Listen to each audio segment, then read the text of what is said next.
Chelsea took on Manchester United yesterday at Old Trafford. It was a 1-1 draw in the end. A penalty from Bruno Fernandes, which came from a Fofana mistake, and then Robert Sanchez getting the man instead of the ball. That was buried. It was 1-0, and then we came back with a wonder goal from Moises Caicedo. Take your hat off, my friend. That was absolutely fantastic. But listen, big up to everyone from Chelsea Fan TV. I hope you're all doing very well. We're going to be speaking about the Manchester United game. It's a call-in show, so as always, you are welcome to come in and give your thoughts. I'm going to be putting the link out very, very soon. If you haven't already, smash the like button, subscribe to the channel as well. It helps massively. And I hope you're all doing very well.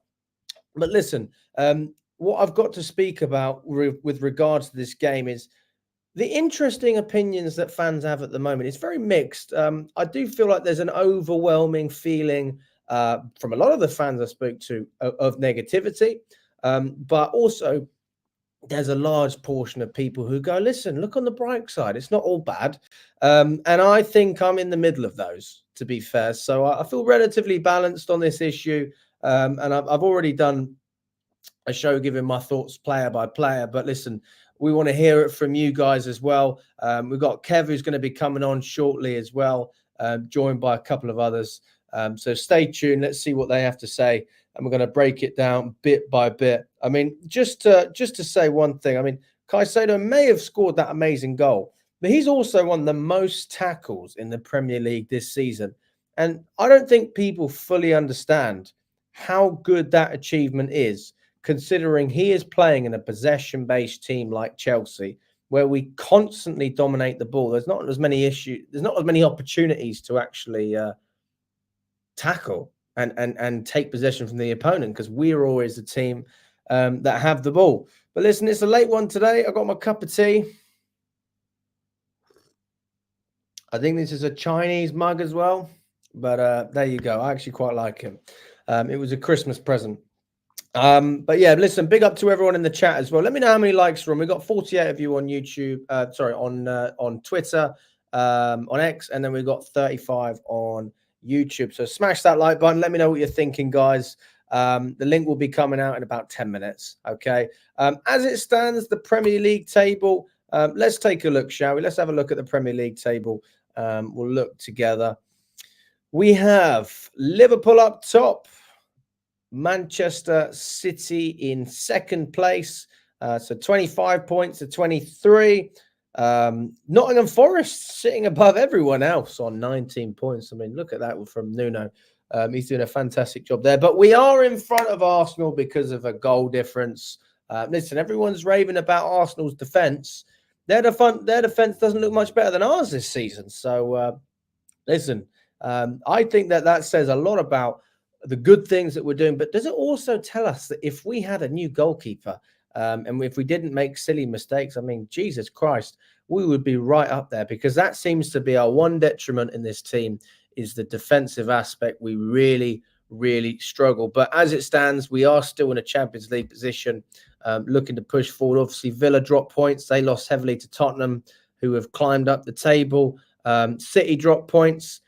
Forest, they won their last game against West Ham comfortably, and Arsenal lost to Newcastle. So even if we didn't win against Man United, we still got a point when other teams got nothing. Is that the standard we want to look for consistently? Obviously not, but it is still a point that other teams didn't get. So listen, you've got to look at it from all sides. I'm not sitting here saying let's celebrate, but I don't think that we should be as angry as some people are. It's a poor Man United side, but I think that Van Nistelrooy actually managed the game very, very well. They had very limited options off the bench. So their only logical decision in terms of managing this game was to sit back. They would take that point 100% of the time. I mean, I thought in the beginning there was a real battle in midfield. I wouldn't say even a battle. I said there was a lot going on in midfield. I thought Ugarte, Casemiro, and then you had Caicedo and Lavia. We won that battle, clearly. And then Lavia came off. We brought on Enzo Fernandez, which I don't think was a bad tactical decision, on top of the fact that, listen, if you're going to criticize the guy every week and He needs to be given a chance to prove himself. And the question is, did he prove himself?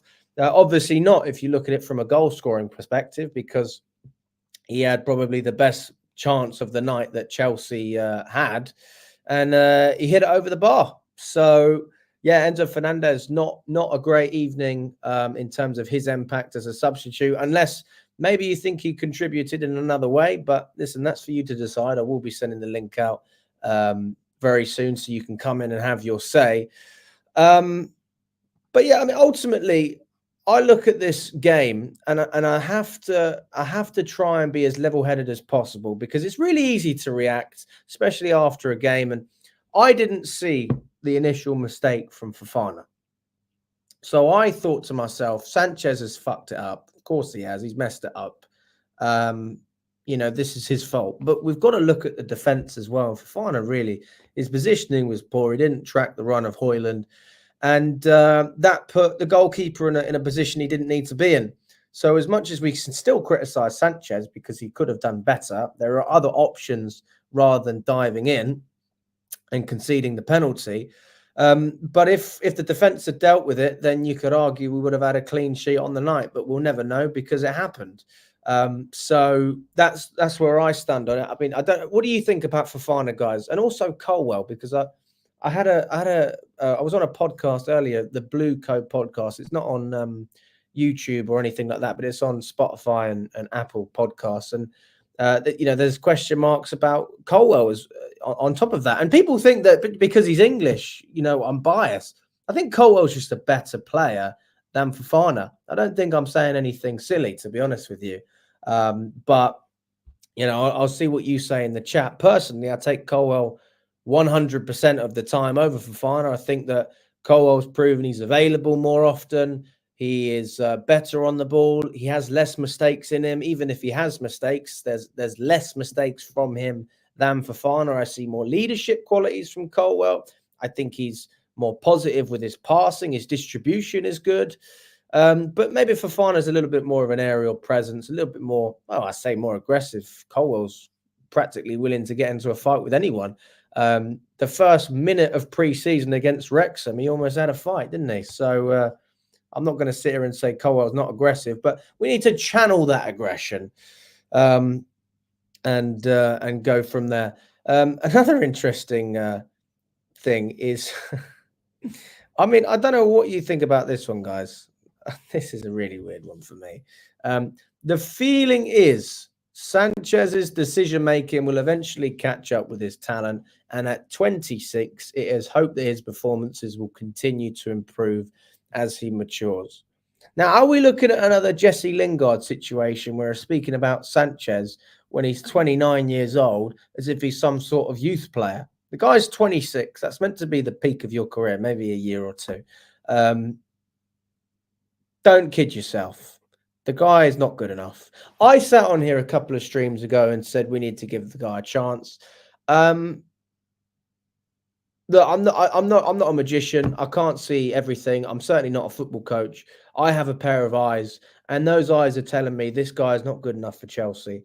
If he was at any Premier League side, he would not get in at any single. He wouldn't get in at any Premier League team.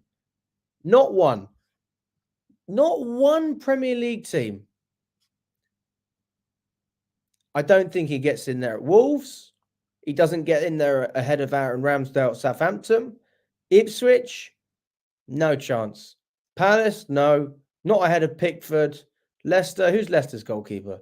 Schmeichel's gone. I don't know who Leicester's goalkeeper is, but I don't think he gets in there. West Ham, no. United, no. Fulham, no. Brentford, no.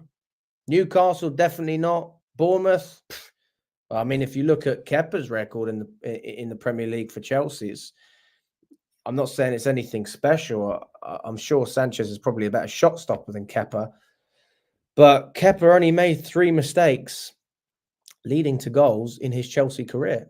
Sanchez has already done that this season, if I'm not wrong, and more. I mean, that's not even looking at last season. That's 10 games. Is that not concerning to you?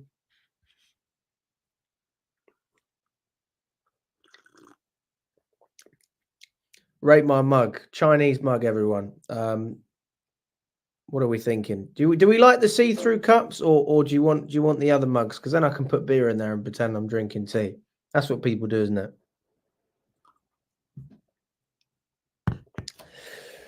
Oh, but yeah, man, I think Sanchez has been rubbish.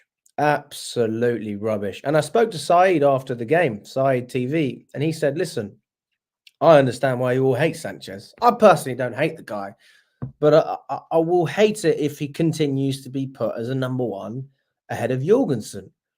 This is not even... Where does that... What is the thinking here? What is the thinking? He's not even young.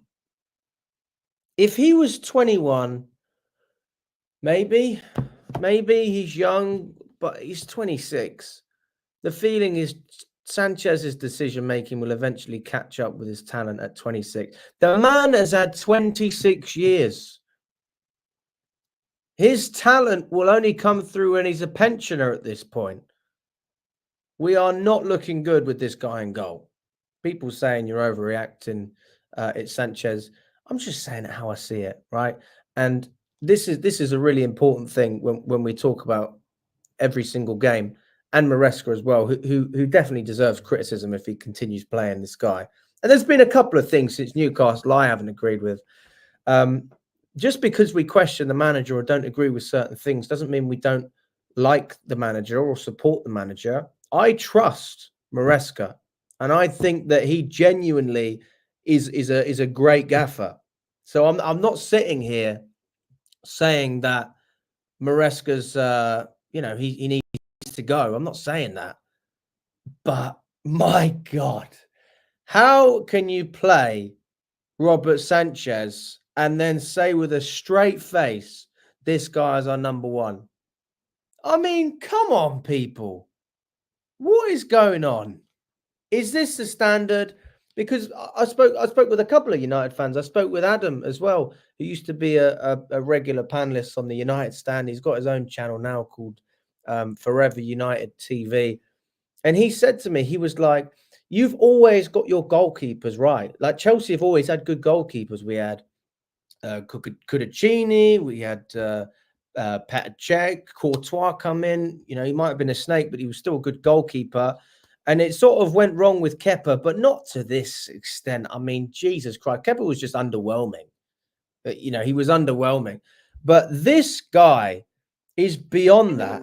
He's so poor in so many ways. I mean, Kev just called me as well. Apologies if I cut out there. He's so poor.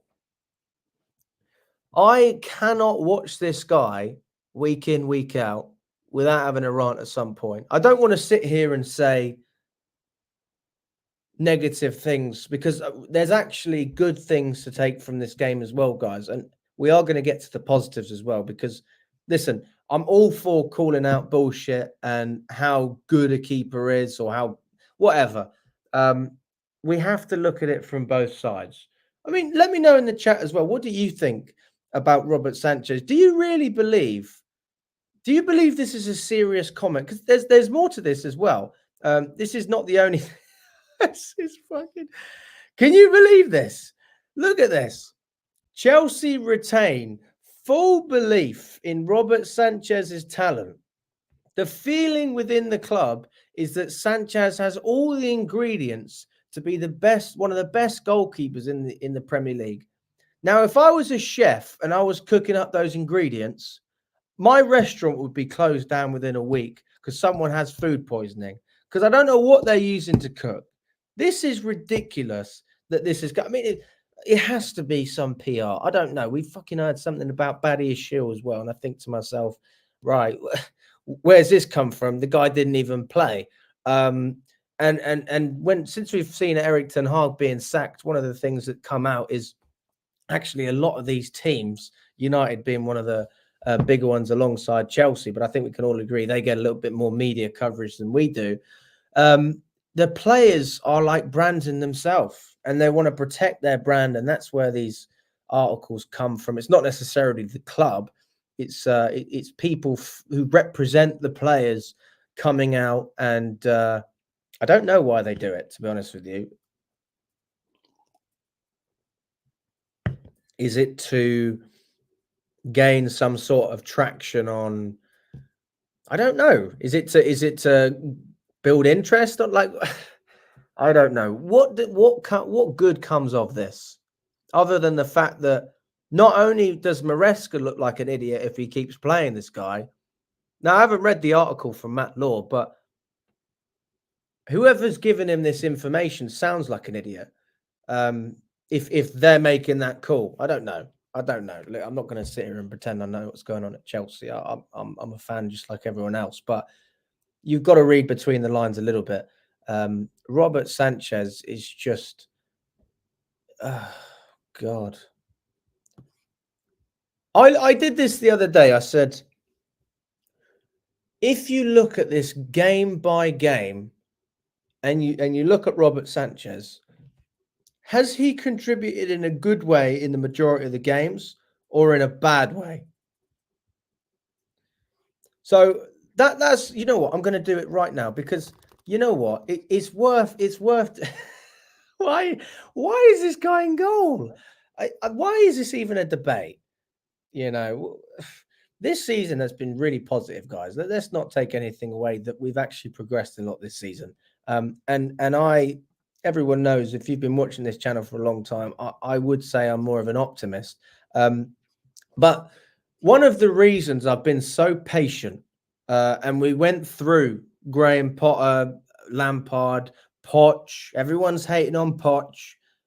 Pochettino had a fucking shit show to work with, but he figured out that, right, this guy is not going to get me anywhere. And to be fair, it was because Robert Sanchez got injured when he got dropped, not because Pochettino was some sort of savage. So we can't sit here and say, wow, what a great tactical tweak. He was forced into making the change and Petrovic becoming our number one, which actually worked out in our favour. But yeah, Sanchez, what is it about this keeper that attracts managers, Maresca, to him? Like, what does he do that is so much better than any of the other 12 keepers we have at this football club? Chelsea goalkeepers. I think this is worth. I didn't realize this was going to be a rant, but it's turned into a little bit of a rant. I mean, I don't understand it at all. I don't get it. I don't, like, what is the right? So I'm going to share my screen with you now. Let's have a look at this, guys. So here's what I'm looking at the moment. So game by game, Chelsea versus Man City. I think we can all agree, Robert Sanchez, he had a great game against Man City. He had a great game. I think he was really good. Yeah. Maybe his distribution was the best. To be honest, I can't really remember. But I remember he made some great saves. So for me, I didn't have a problem with Robert Sanchez. He didn't play in this game. Wolverhampton. Sanchez definitely made a mistake. I know he did.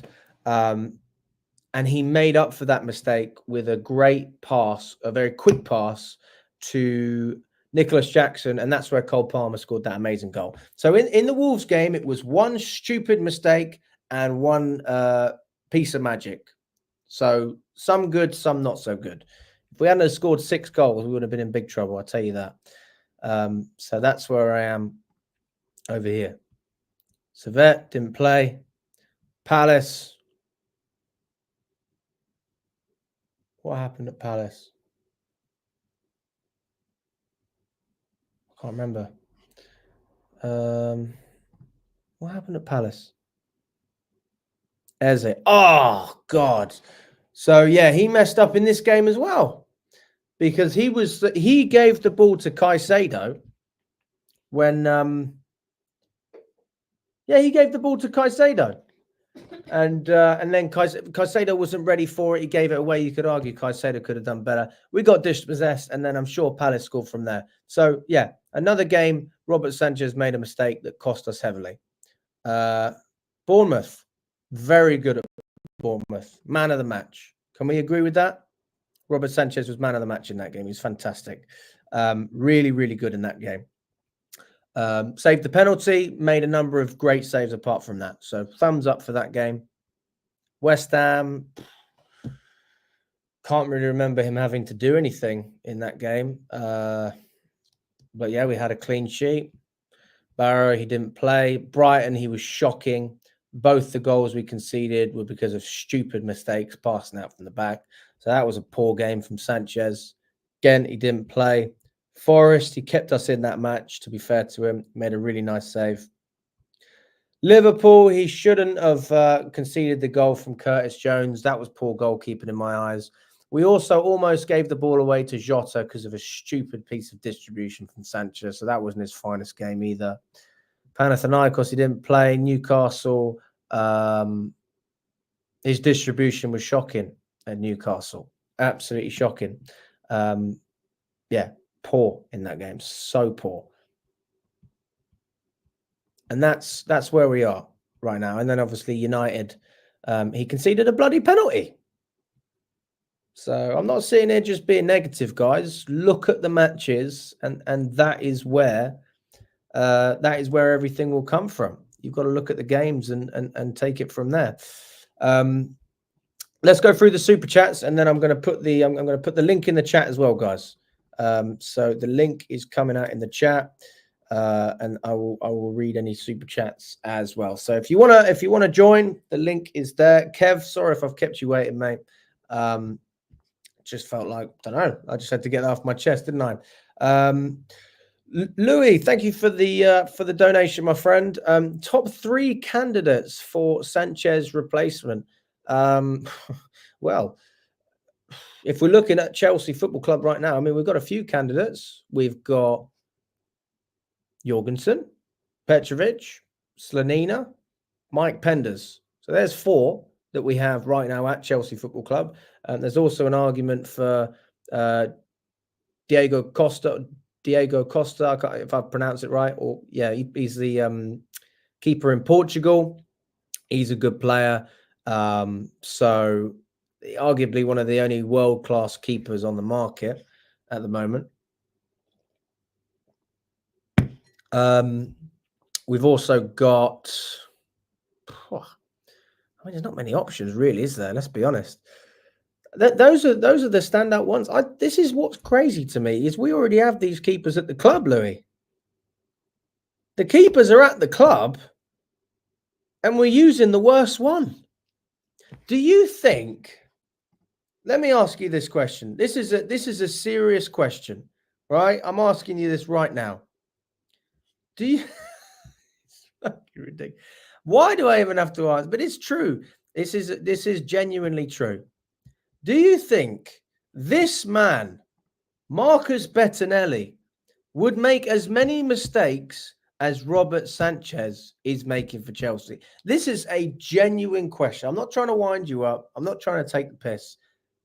Do you believe that Marcus Bettinelli would cause us the amount of headaches in terms of mistakes that we've seen from Robert Sanchez? That's real. I personally don't think after 10 games we would have committed as many bozo moments with this keeper. That's real. I'm not even joking, guys. I'm being dead serious. So there's the answer to your question, Lou. I think that, to be honest, the 3 candidates to replace Sanchez are already at Chelsea, and there's 4 really, isn't there? You've got Mike Penders, Slanina, Jorgensen, and Petrovic. Petrovic has already proven himself as a great keeper. It's just distribution, which is the question mark. Jorgensen's not been given a chance. Slanina's in Barnsley, but as far as I'm aware, he's doing well. I think he'll probably get another loan move. It will probably be similar with Mike Penders, although there's been some news coming out saying that he might come out and actually be given an opportunity next season. So we'll see what happens there. Alhambra, thank you very much for the donation, my friend. He says, let's play along with this. It's a bit like Auto Trader ad for a 2002 VW Golf, an oil change, a new engine, new chassis. I can't even pronounce it. Chassis, alloys, and it's a beaut. Hey, listen, if we get a new goalkeeper, then yeah, that would be great. To be honest with you, I'm probably not the best person to talk about this because I don't even drive, so I don't know much about cars. But I understand what you're saying. Listen, anything that we can do to improve on our goalkeeping situation, it's just common sense at this point. You don't even have to get your checkbook out. You've paid the money. Now let's use what we've paid for. Let's use the resources that we have. This is so simple, but for some reason people complicate it. A goalkeeper should bring you stability. You should look back to your goalkeeper as a defender and think, I trust this man. He's got my best interests at heart. If I lose the ball, I know he's going to save me. If I pass him the ball, he's not going to mess around. He's not going to put me under pressure. And this is the issue that we have with Robert Sanchez, is that unfortunately he does put his defenders in front of him under pressure, and that's where I do feel like if I was sitting in front of him, if I was Colwill or Fofana or anyone else, to be quite frank, I wouldn't trust him. There's moments where Reece James could have passed back, and he passes forward. It's a risky pass. Is that because we're trying to play positive football and Maresca set us up that way? Maybe. It could also be because they don't want to pass to the keeper in the first place. But yeah, thanks for the donation, Alhambra. I appreciate it. Louis come back and said, Andre Lunin, Petrovic, Donnarumma on a cheap. Yeah, these are all good options. But why do we need to sign another keeper when we've spent all this money on keepers already? Surely there must have been a plan when we paid this money in the first place. To at least have a keeper for the future. And if it's not this season, then the future being next season. Otherwise, it just seems quite pointless to me to make £5 million swapping a keeper who maybe did well on loan, which is probably what we're going to do with Petrovic. I think he'll be sold because we got him quite cheap. He was 15 million, something like that. I think in the modern day, you could probably get 30 million for Petrovic because he is a great shot stopper. But if anyone watches Strasbourg more than me, let me know. But yeah, big up, Louis. I appreciate the donation. Chelsea FC RK, thank you very much. I appreciate the super chat. Diamande, centre back, keep Fofana and cool. Get a goalkeeper and striker. Who should be the goalkeeper, though? Do you believe that it should be a keeper at the club or another keeper that we need to invest in? And how much do you invest? What do you allocate for the budget? Because we've got other positions to look at as well, defensively and potentially up top as well, especially if we're looking to get Osimhen. I don't think we'll be able to do it in January, but we might come back in the summer, won't we? We'll see. So let me know what you think about that. Yeah, let me know what you think, buddy. But thanks for the super chat. I appreciate it. He also comes back with another one. And he says, when you play slow build up, you need a physical striker capable of scoring headers and a playmaker and a solid physical team. 2008, 2009 Chelsea were beasts. Absolutely. You've hit the nail on the head there.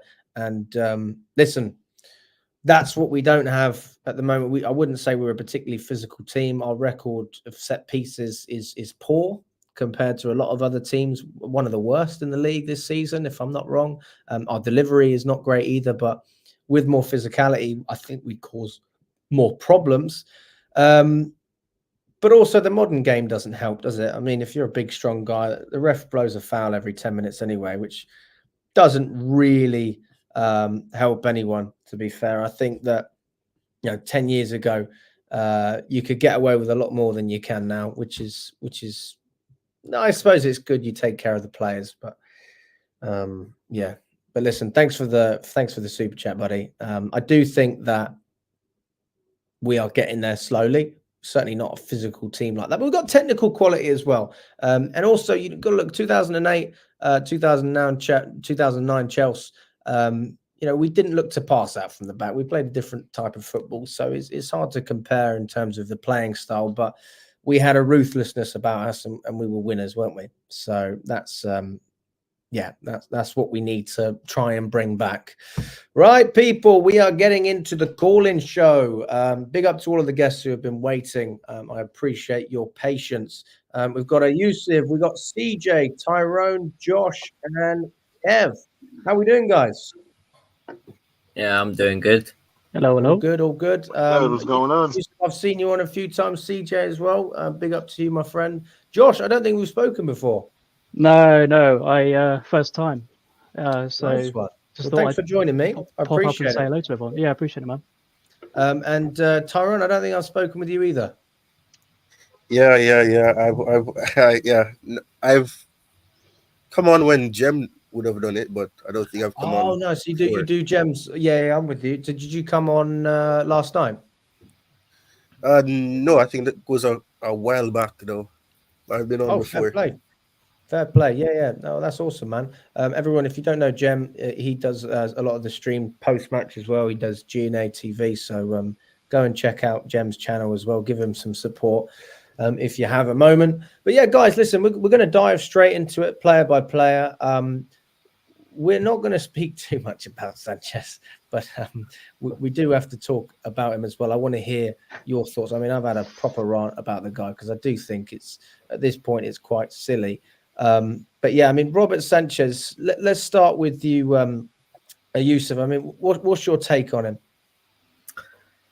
I mean, I think we pretty much all know when it comes to shot stopping, he can be very good, but when he tries and plays the ball out the back, and we all know he's very rash at times. So I'm not gonna lie. With shot stopping, I have no problem with him, but it's just everything else that we really bought him for. That's my only problem with him, really. Yeah. What about you, CJ? With Sanchez, I think we've spoken about this guy Many times, my friend. Many times. We just keep talking about the same thing. It's just that one moment where he just concentration. He does something that just makes no sense. Like Your sound's a little bit quiet, CJ. I don't know if have you got a mic that you speak into? I can't really hear you. Yeah, I think I'm using my headphones. I If can this is hear you better, now. let me know. That's better. All right. So with Sanchez, it's like we've spoken about this guy for time, and the foul on Hoyland was just a typical Sanchez moment. This guy goes through a game saving you for I don't know 85% of the game, and then he just gives away the other 15. So it's just at this point, it's just unfortunately we just got to deal with the fact that we're going to get these inconsistent moments from this guy, and it's costing us points. It's just not good. It's not good enough, really. Okay. Tyrone? Yeah, I mean, San, echoing what everybody else has said so far. Sanchez is a strange player to me because as we can agree on, in terms of shot stopping, that's not the issue, but distribution has always been the issue that we've seen with him. He has a mistake in him every game. And a lot of the times it does cost us. And I don't know. I've already accepted that he's simply just not gonna be the one that can be between the sticks if you want to, be up there again and to be successful, because he's going to make mistakes, and you need to be able to trust your goalkeeper, especially with the ball at their feet, because that's what football demands of goalkeepers now. It's not the same as it was 100%. before. You could have survived before, but not this time. Yeah, no, I'm with you there, guys. If you're not speaking, just mute yourself, please, because I can hear some notifications in the background. But yeah, I mean, Tyrant, listen, I'm with you, man. If you can't trust a keeper with his feet in modern day football, it's very difficult. Do you think if he sorts his feet out, then there wouldn't be a problem, or is there any other issues that you think he has to his game? I well, I think the first speaker would have mentioned the fact that he does make some rash decisions, and we've seen that, especially with the way that the penalty was given away. A lot of people are divided on if it was actually a penalty or not. I was in that number because I actually think the way that I'm not gonna try to pronounce his name, but the way that he went down, it seemed more of a dive, because the way Hoyland. in which he was. Yeah, yeah, exactly. Yeah, I'm not going to try to pronounce his name, but I think in terms of that, that's a perfect example. Liverpool game, he got lucky in terms of the fact that he got the ball first, but even that was rash. He lunges into some tackles and tries to sweep the ball away, but so I think that is something that he needs to work on, and I think you shared some item about what the belief is with him that eventually his distribution will catch up with his other talents or something along those lines, which I think many people can say he's 27 or something like that. I'm not sure how much 26. that can change. Yeah. Yeah, I don't know how much of that can change, so I don't know about that. So we'll have to. It's optimism, but and probably because they're data driven, they probably see some sort of data that gives them that belief. But I don't really think that that's really something that you should really be holding on to hope for. I mean, Josh, what's your take on it? I mean, do you feel the same as us? And when did you first feel like Sanchez could be a problem? Oh, you're on mute, by the way, mate. He's so rash. And my problem is as well is Colwill as well. He makes me nervous because he lunges into challenges, and then we have a rash goalie as well, and it really makes me nervous with the two together. I don't know what the solution is. I mean, we can buy another goalie, but I don't know if they're going to do that. We have so many goalies as backup. Okay, they're young, but I just don't know if they're going to go in again and like they've backed him publicly, so it kind of is what it is. Maybe we also have to get used to it. I don't know, but it is a worry. I mean, we're talking about it. Every Chelsea fan knows it's a worry. It's a concern, but we just kind of have to see what happens with it. Really, I think.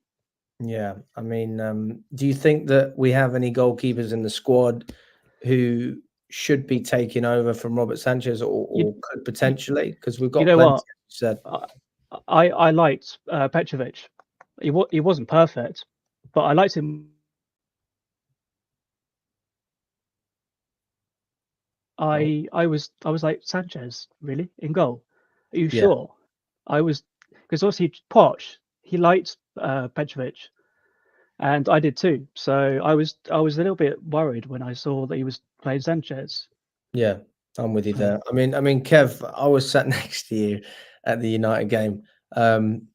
The man was in the fucking toilet when we conceded the penalty, if I'm not wrong. But listen, I mean, Kev, have you seen the replay? You know why a lot of people were pissed off now. I haven't even seen the replay, bro. Why have you not seen the replay, Kev? How are you going to? I just can't be asked. I can't be asked watching it. I can't be asked watching it on a weekly basis, bro. What's the point? Well, how are we supposed to talk about it if you haven't seen it? I just know I could just imagine it, bro. I just imagine what he's done. He does the same shit every week, brother. What's going to change? What's going to change with this goalkeeper, brother? It's just we're losing points every single week, bro. Yeah, we are. So I don't put it like this, brother. If we lose or we draw, I don't watch the game back, bro, because it just pisses me off, bro. That's not the spirit. I'm not saying watch the whole game. It's like the spirit, bro. I've always been the same, bro. I don't watch match of the day with a draw or a loss. Oh, come on, Kev. You've got to embrace it all. You like tactics as well, Kev. How are you supposed to break it down if you don't know what's going on? I can break it down to you because I've been told a million times. He's rushed out and he's fucking blundered it like every single, just like Liverpool, just like every other game he does, bro. He gives it. So what's the point? Me even? It's just it is what it is, bro. And just I'm done with talking about him, brother. There's no point. If he starts in goal, I know what's gonna happen, bro. So just it is what it is, bro. Let me ask you this, Kev. You'll like this one. Would you rather have Sanchez in goal or Disasi as a right back? Sanchez in goal, bro. I can't cope with that defense. Our defense is wank, bro. Right. I've tried to give myself a bit of belief about it, but our defense is shocking, bro. The goalkeeper and that back four is shockingly bad for the standards of Chelsea. And to be fair to you, fair play to Maresca, he's actually got us a bit organised on set plays and on the transition, but to still give away cheap fouls and on set plays, especially, like we just look shaky. And when the ball gets recycled, it doesn't look like we're gonna play it out with any conviction, bro. It just looks like, you know what I mean? We're playing with no intensity to get it out. We're just playing for playing's sake. So, mate, Thiago Silva left, mate. We never replaced him, and here we are. It's potentially going to cost us top four for doing that sort of that in the January window. Yo, can I say something real quick? Like Sanchez is a type of goalkeeper. Even if you put Prime Van Dijk and Ramos in front of this guy, he would still cost you points. Like the guy is just bad. He's just awful. Yeah, I think you could put a prime. I think you could put a fucking Prime Terry and Maldini in front of the geezer, and he'd be shit. He just can't play at the back, bro. Like he literally. To be fair to you though, yesterday I didn't really see him give the ball away that many times, and that's because Man United never pressed us. Man United, they were sitting in shape. Me and Alex said, Man United, clearly they're not. It's not like last season where there was pressing and pressing. They had sat in the shape, so that's the reason why he wasn't rushed. But if there was any pressure at all on him in respect of them putting in a press, I'm sure he would have given the white ball away a bit more. So same old, same old. If he doesn't give the ball away cheaply, he's going to give you a balls a moment like giving a penalty away. So it's one of the two, isn't it? So what can we do? yeah. I'm not bothered anymore, brother. If I see him starting a game, I know what it is now. There's no point us keep talking about it, bro, because things ain't going to change. I'm with you there. I mean, this is. What do you think about Kelleher from Liverpool? Let's go with you, Tyrone. I mean, is this a realistic offer? I don't think it'd be that expensive, and he is looking for game time. I think it would be an option. I mean, he's way better than Sanchez. I'd have to say that because I in terms of decision making, in terms of distribution, he's actually he ticks the boxes in ahead of Sanchez. I mean, looking back at the match that Liverpool had, because Brighton could have actually won that match and all that, but we're not going to talk about Liverpool as much. But I think it would be an ideal option in terms of an upgrade on Sanchez. I do believe that he is good enough to contend with Alisson, and I think it's probably good that he's gotten that chance now. But I don't think Liverpool would obviously sell him for a price, especially if Chelsea are interested for a price that wouldn't be around 55. That's what I think. Yeah, I mean, there's a few people saying Donnarumma, bring back Kepa, give Jorgensen a chance. Mike Maignan, Daniel says. Donnarumma shit. Shit. Sorry, what's that? Donnarumma's an upgrade on Sanchez. Donnarumma's shit as well. He's not an upgrade either. He's awful as well. Nah, I believe he's an upgrade. I believe anyone's potentially an upgrade on Sanchez. Donnarumma can't play out from the back. If you want a ball playing goalkeeper, Donnarumma's not it. He is awful at that. So you're going to come back to the same issue as Sanchez. I guess maybe the only difference is he doesn't lose concentration as much as Sanchez does, but as a ball playing keeper, Donnarumma's not it, bro. Yeah, we said this last year. Diogo Costa from Porto, brilliant ball playing goalkeeper, and we go and sign 3 goalkeepers that we've never heard of in the summer. So I just don't get we all knew Sanchez was not a ball playing goalkeeper from last year, so why would you? I'm sure Maresca would have done his homework and how many times he gave the ball away last year. So why would you continue to keep him as your number one? It just doesn't make any sense. And then you go and sign another 2-3 keepers from across the planet that we never heard of, and they're nowhere to be seen but getting loaned out. So the transfer strategy in respect of goalkeepers has been awful, and we're now stuck with Sanchez now till January. Jorgensen brought him in, hasn't been given a chance yet, and I've been saying it for weeks. Just give the guy a chance. Can he be worse than Sanchez? Who knows until you give him a chance. But if we continue to talk about Sanchez and keep Sanchez in goal, we're going to start slipping down the table. And to be fair, we could have probably had a point against Liverpool. We could have had 3 points yesterday, so we're 4 points off. We could have been 3 points off the top of the league if it wasn't for Sanchez, and it's that deep. So I mean, we really could have had Mamardashvili as well, and they looked at him and went, "Nah, he's not a good option." Just to stick with Sanchez. So I don't know, bro. They're on fraud watch for me when it comes to goalkeepers.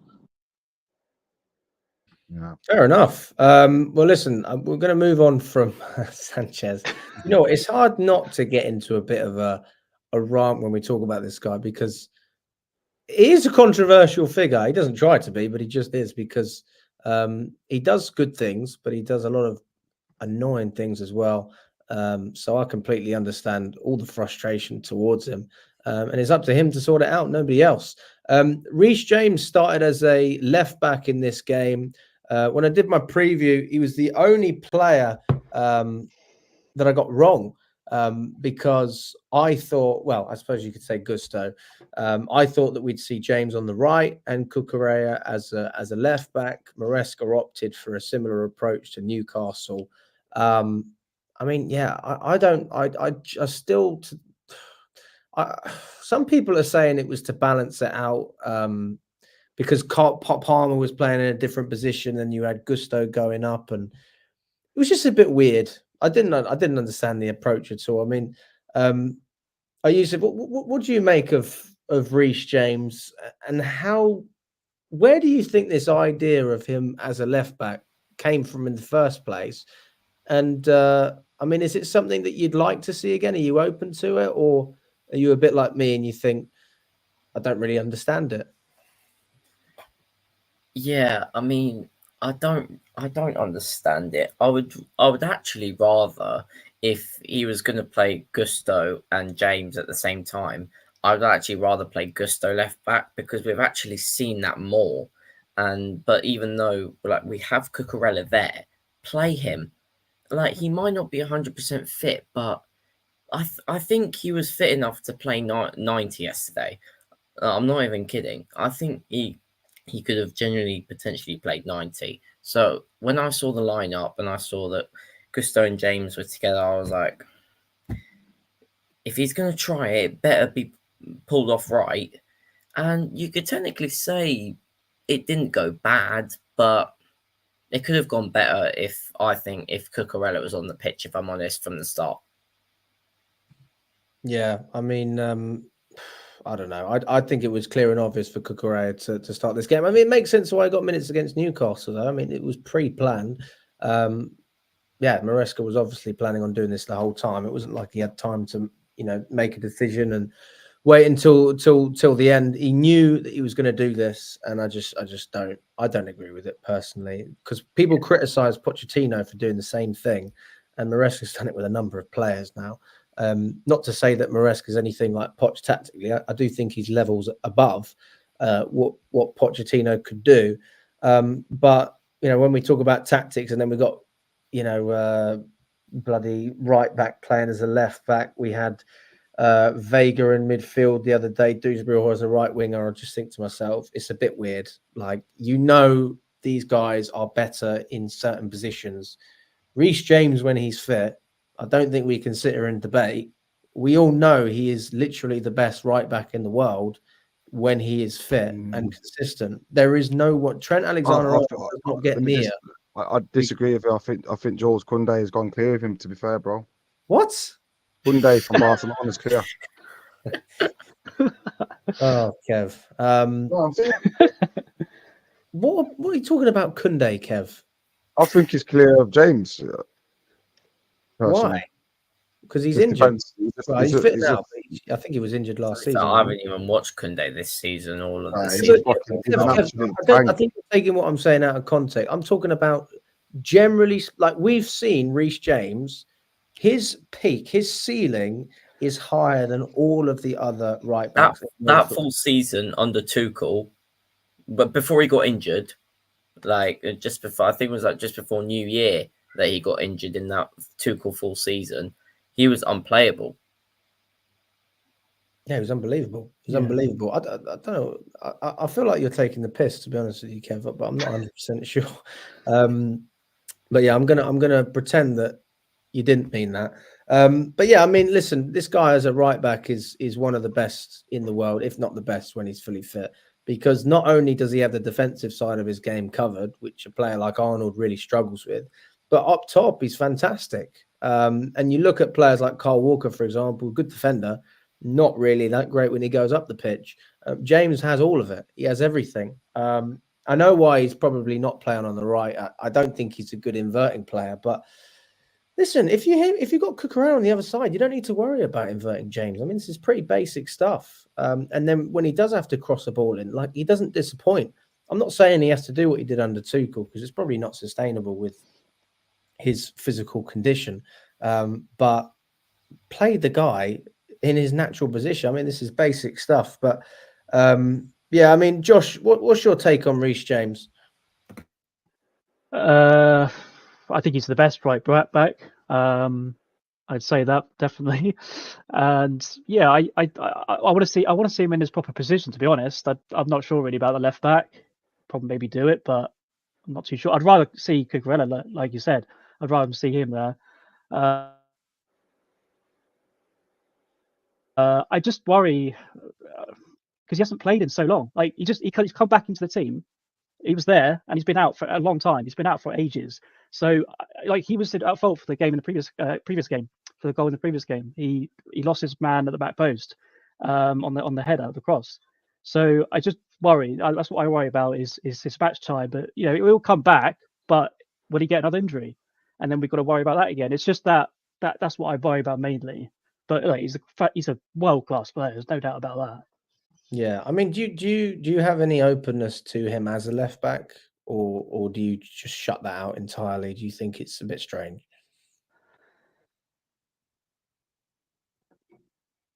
No, if the manager wants him to try to play him there, then I'll go with it and see what it's like. He was okay, he was all right, but I'd rather see him in right back. But if the manager thinks would rather him at left back, then sure. Yeah, I'm not too fussed about it. I just think it's a bit. I can't get part of it. You know, he's good at spraying a ball. He's got good distribution. But when it comes to passing out to your wingers and just naturally having a left-sided player on the left, I think is better. That's why you have Colwill as a left centre back, not as a right centre back, and Fofana exactly the same. I just think it's a more natural place to be on your strong foot. But I mean, CJ, what do you think about this? And do you think Maresca will change anything anytime soon, or against Arsenal? Would you not be surprised if he did exactly the same thing, having Reece James on the left?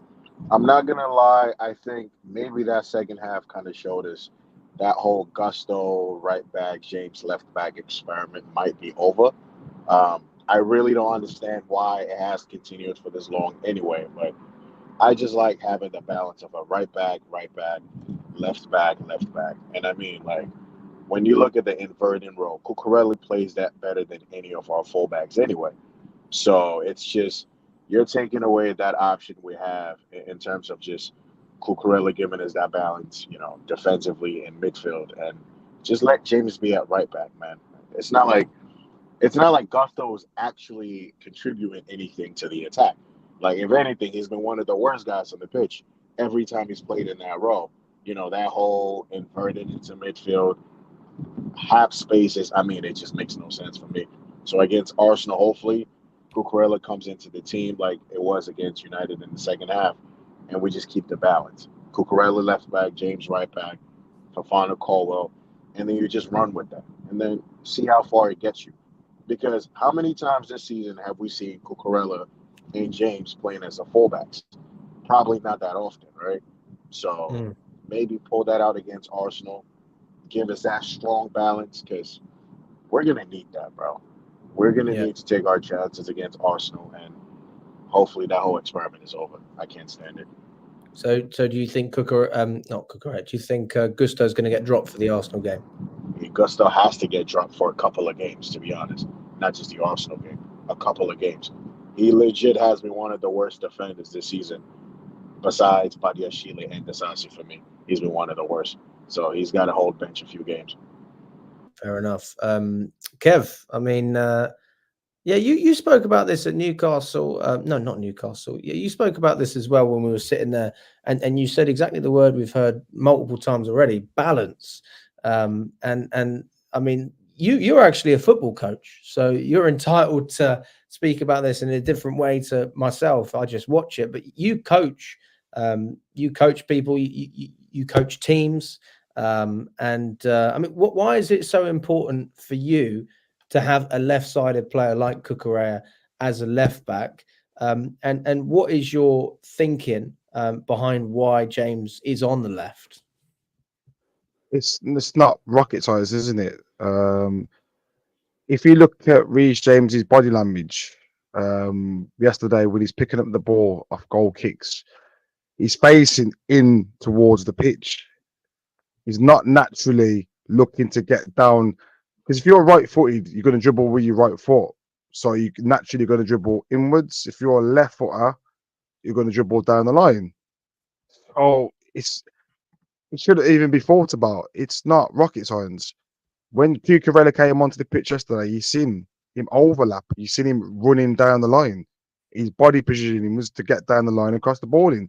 Reece James will run and you'll cut back in and you'll go back or he'll recycle it or he'll go to the side because he doesn't want to get down the left because he's not a naturally left-footed player. So it's not even irrespective of coaching.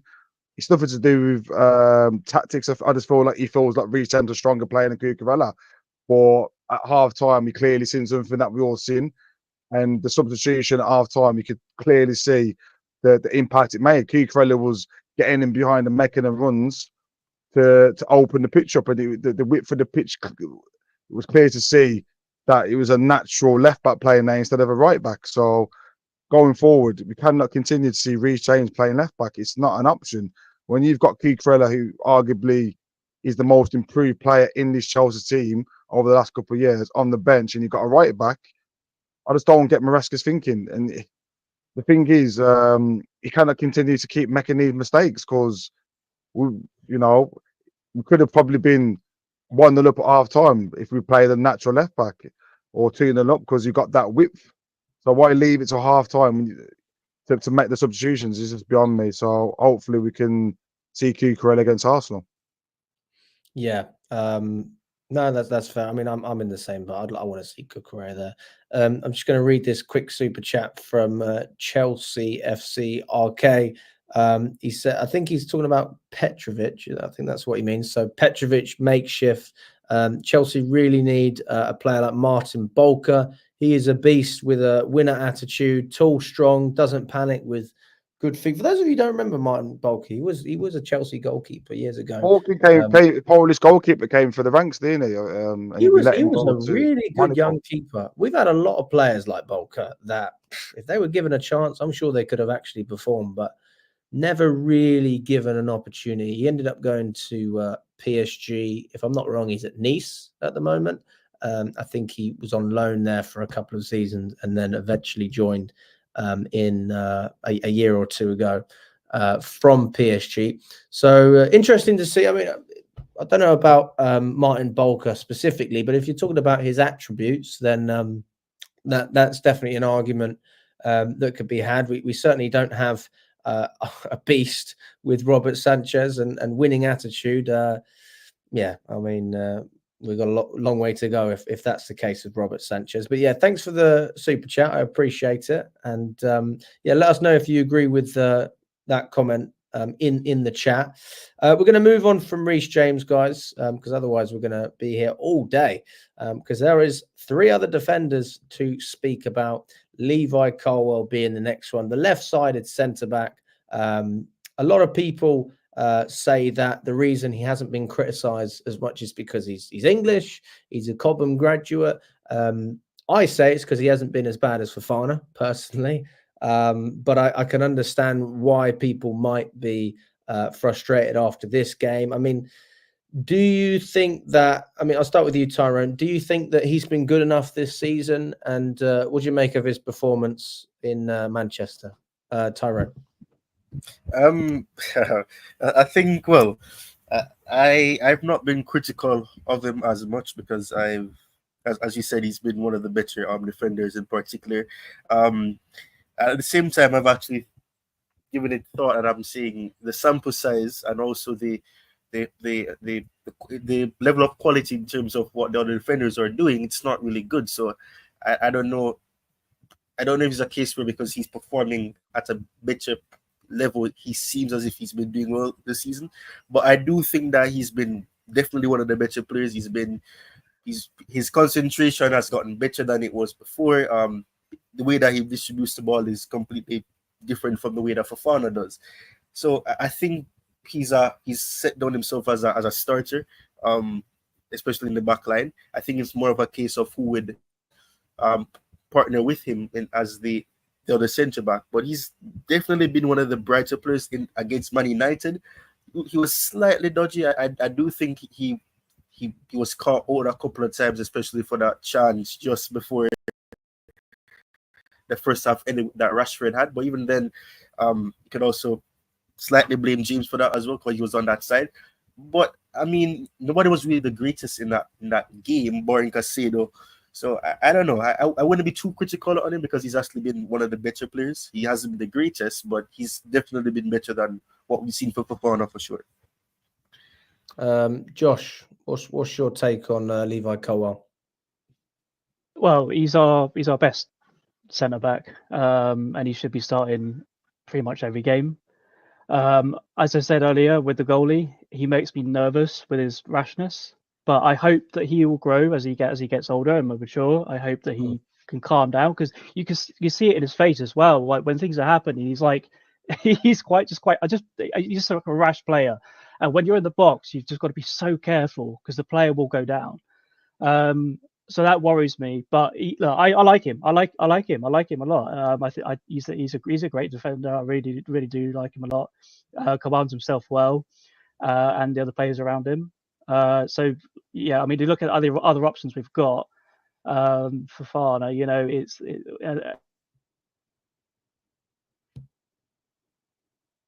I'm mistaking him.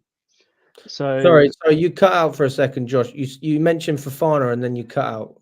Sorry. So I was saying Tosin as a replacement. I wouldn't use Tosin. You wouldn't use Tosin. What? Well, I liked him when he came in. He looked all right, but he's got a mistake in him as well. But Colwell's just the better defender, in my opinion. So right. Tosin would be all right if he had to come in, but Colwill is just a better defense. So he's a starting centre back for sure. I would have thought the competition to Colwill would have been Badiashile, obviously being a left-sided player, and then it's between Tosin and Fofana on the other side. Yeah, true. But if we forgot about Badiashile, to be fair, he makes me nervous as well. It's just a lot of defenders we have that make me quite nervous, really, to be honest. Yeah, I don't blame you. I mean, listen, it all stems from the goalkeeper and then trickles up. I mean, it all comes back to the goalkeeper eventually, because it's if we had a different goalkeeper, would our defense be different? Would they? Because we know when I'm trying to think, what's his name? When Mendy came in. I mean, our defense improved spectacularly. And I think that's because they had a keeper they felt they could rely on. We ended up winning the Champions League with the guy. I don't think we would have done that with Kepa. So if your defense trusts your keeper and you've got something special behind you, it gives you that confidence knowing that maybe you can pass the ball to a keeper at some point, or, force a player to an inside post knowing that your keeper's going to save it. You won't have any issues. Maybe there's just no trust. And to be quite frank, I don't blame them. I mean, Kev, what do you think about Levi Colwill? And do you think that people are overreacting to him? I mean, the word rash has been thrown about. Where does that come from? Yeah, I feel like you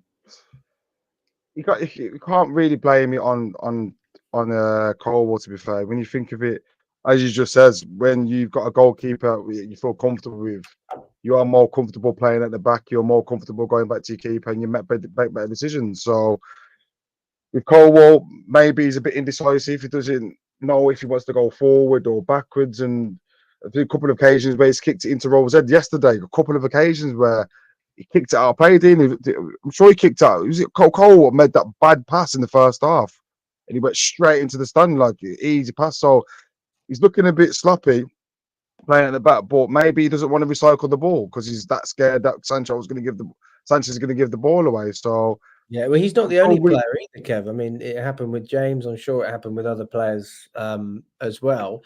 That could also be Maresca communicating, I don't want you to pass back to the keeper, but that seems a bit strange if you want a ball playing keeper in your team. Well, there you go. But like I said, it can be the manager's commandments, but at the end of the day, if you don't feel comfortable when you're on that pitch, whatever the manager says before the game or half time goes straight through the one ear and out the other. So until we get a goalkeeper where they feel comfortable, I'm sure that back fours is going to be given away cheat fouls and giving the ball away and stuff like that. So I just feel like the back four as a collective, even without Colwill being in the conversation, it's not good enough for Chelsea standard. When it's too pretty for me. I've not once seen any of that back four put their head on the line, like take a John Terry kick in the face, or you know what I mean, just get stuck in. Like it's just too pretty. I want to see an old school defender in the back line. When we got rid of Thiago Silva, we still haven't replaced that leadership in the back. I don't think we've replaced that player is going to put the body in the line yet. It's just too all of the same. What can I say? All of the same quality. Like there's no one that looks different. They're all the same. I want to see like a Bastoni, the old school kind of defender. Until I see someone like that in the back line, it's just going to be the same old. We've been linked with Diaz as well from Man City. I mean, he's 28. He's won Premier Leagues, Champions Leagues. So how comes this Diaz situation just popped up all of a sudden? I'm kind of confused about it. I don't know. I think it's because his contract's running down. And listen, if he doesn't sign a new deal, then they'll look to sell him. I think that's what it is. Wow. If we get Diaz, there you go, mate. That's the kind of player and quality that we're looking for because he's at the right age. Like with defenders, they don't really get to the peak until their late 20s, up till 33 anyway. So the majority of our backline, they're all like 21, 22. They're all still young as a defender. So Diaz is going to be coming into his peak, and that's what we need. We need someone who's experienced, who's a leader. He's going to put the body in the line, and Ruben Diaz, someone like that, fits that mold. So if we can go and get someone like that, maybe not in the January window, but in the summer, we'll see a lot different. We'll see a lot better defending. We'll see a lot more leadership at the back, and I'm sure we'll stop making these silly mistakes. Yeah, we're going to move on to Wesley Fofana. CJ, I want to hear your thoughts on Fofana, and then we'll go to Yusuf as well. He made the mistake that cost us the goal. I mean, a lot of people don't necessarily think it was that bad, but if you watch it back, his positioning was poor. I didn't necessarily see it in the stadium, but when I saw the replay, I realized actually this could have all been prevented. I watched that replay as well, and I can definitely fault Fofana for positioning, but I think the ball was just well played from Casemiro to a point where it just had to find Højlund. Now, Fofana and James do enough to put Højlund off, and matter of fact, his touch was taking him out wide. Sanchez did not need to commit that foul, but I think Fofana's season as a whole, like I've seen people really try to come for this guy. And yeah, he's had a few bozo moments too. Like he's given some awful, death passes back to these goalkeepers like Sanchez, and he's conceding fouls and whatnot. But I think for someone who hasn't played for about 2 years and just coming back into this team, like I feel like he's been a solid 6.5 for the most part. Like all our defenders have made mistakes. I think he gets singled out a lot. But then there are times where he's not even making those mistakes. Like there are times when some of the goals were conceded are not coming from Fofana's side. But, it's just, I don't know. His has been weird. Like I don't think it's been as bad, but I don't think it's been as great. So it's just somewhere in the middle, to be fair. Yeah. But in this game, I don't think he did anything wrong. Yeah. Do you think it's similar to Sanchez where he does one good thing, one bad thing, or just mediocre in general? Is that what you're saying? Nah, Sanchez is worse. Like Fofana, like he can lock up a defender, like an attacker. To be fair, it's just I'm looking at his whole season, and it's weird to try to even grade it because he's made maybe one mistake or two so far in like 10 games. But for the most part, he deals with what he needs to deal with. He has an attacker he has to deal with. He deals with them, and Fofana looks like he's still playing on one leg. So it's kind of harsh for me to go crazy at Fofana, but I don't think he's been that bad as people have made him to seem, to be honest. But he could do a lot better though, because this ain't the Fofana I throw aside. If I'm being completely honest, this ain't the Fofana we got from Leicester. So I don't know, bro. It's just weird with Fofana, honestly. Fair enough. Yusuf? personally, I just feel like we need to just get rid of the whole defense, bro. Okay, give it. Apart from Cole, Cucurella, James, and Gusto, the rest of them just get them gone, bro. Oh shit! Why are you so negative today, Kev? I'm not negative, bro. I'm just being real, bro. So, would you keep Badashile? Well, If someone Kev, coming for the money, Get rid. would you keep the Sarsi if someone coming Get for the rid. money? I'll tell you what, I'll get rid of Disassi in a heartbeat. I do think that Badiashile, I do think Austin. there is more to see from him. I mean, look at the impact he made at Liverpool. I think he come on at Liverpool, made a really great impact. Alex, that's probably the first thing he's done Alex, I think Badiashile in is 2 worse than years, Disasi, bro. to be honest. No, but Kev, I think listen, Badiashile is worse. if we can build up the players that we have instead of investing, I'm all for it. And I'm not saying Badiashile needs to start every week, but if he's good enough to play Thursday nights, I don't have a problem with that. Just like I don't have a problem having Dewsbury Hall in the squad. I'm not saying the guy's going to drop Lavia or Enzo Fernandez week in, week out. I'm not saying that, but it's always good to have depth. And I think Badiashile's shown he can play at a level which is good enough. It's just Alex, can I how do say we get that something out of about him on a Disasi, though? consistent basis? I think Disasi has been done a big injustice because he's always being played out wide. We all know Disasi ain't got the pace. But as a center back, I'm still yet to see Disasi in this team as a center back, not as a right back, a center back. Because this guy wins his aerial duels for fun. I mean, he's not the paciest guy, but I still think like he reads the game quite well. Like when it comes to passing out from the back, Disasi's still one of our better ball playing defenders. So for him, I'd rather take Disasi over Badiashile because I've seen Badiashile centrally and he's just been awful. At least Disasi, all his bad games have been out wide. So it's just I'll keep Badiashile instead of Disasi, to be honest. Yeah, I completely understand why I people mean, Disasi's. Oh, go on, TJ. No. I was gonna say I'll keep Disasi over Badiashile. Badiashile is just.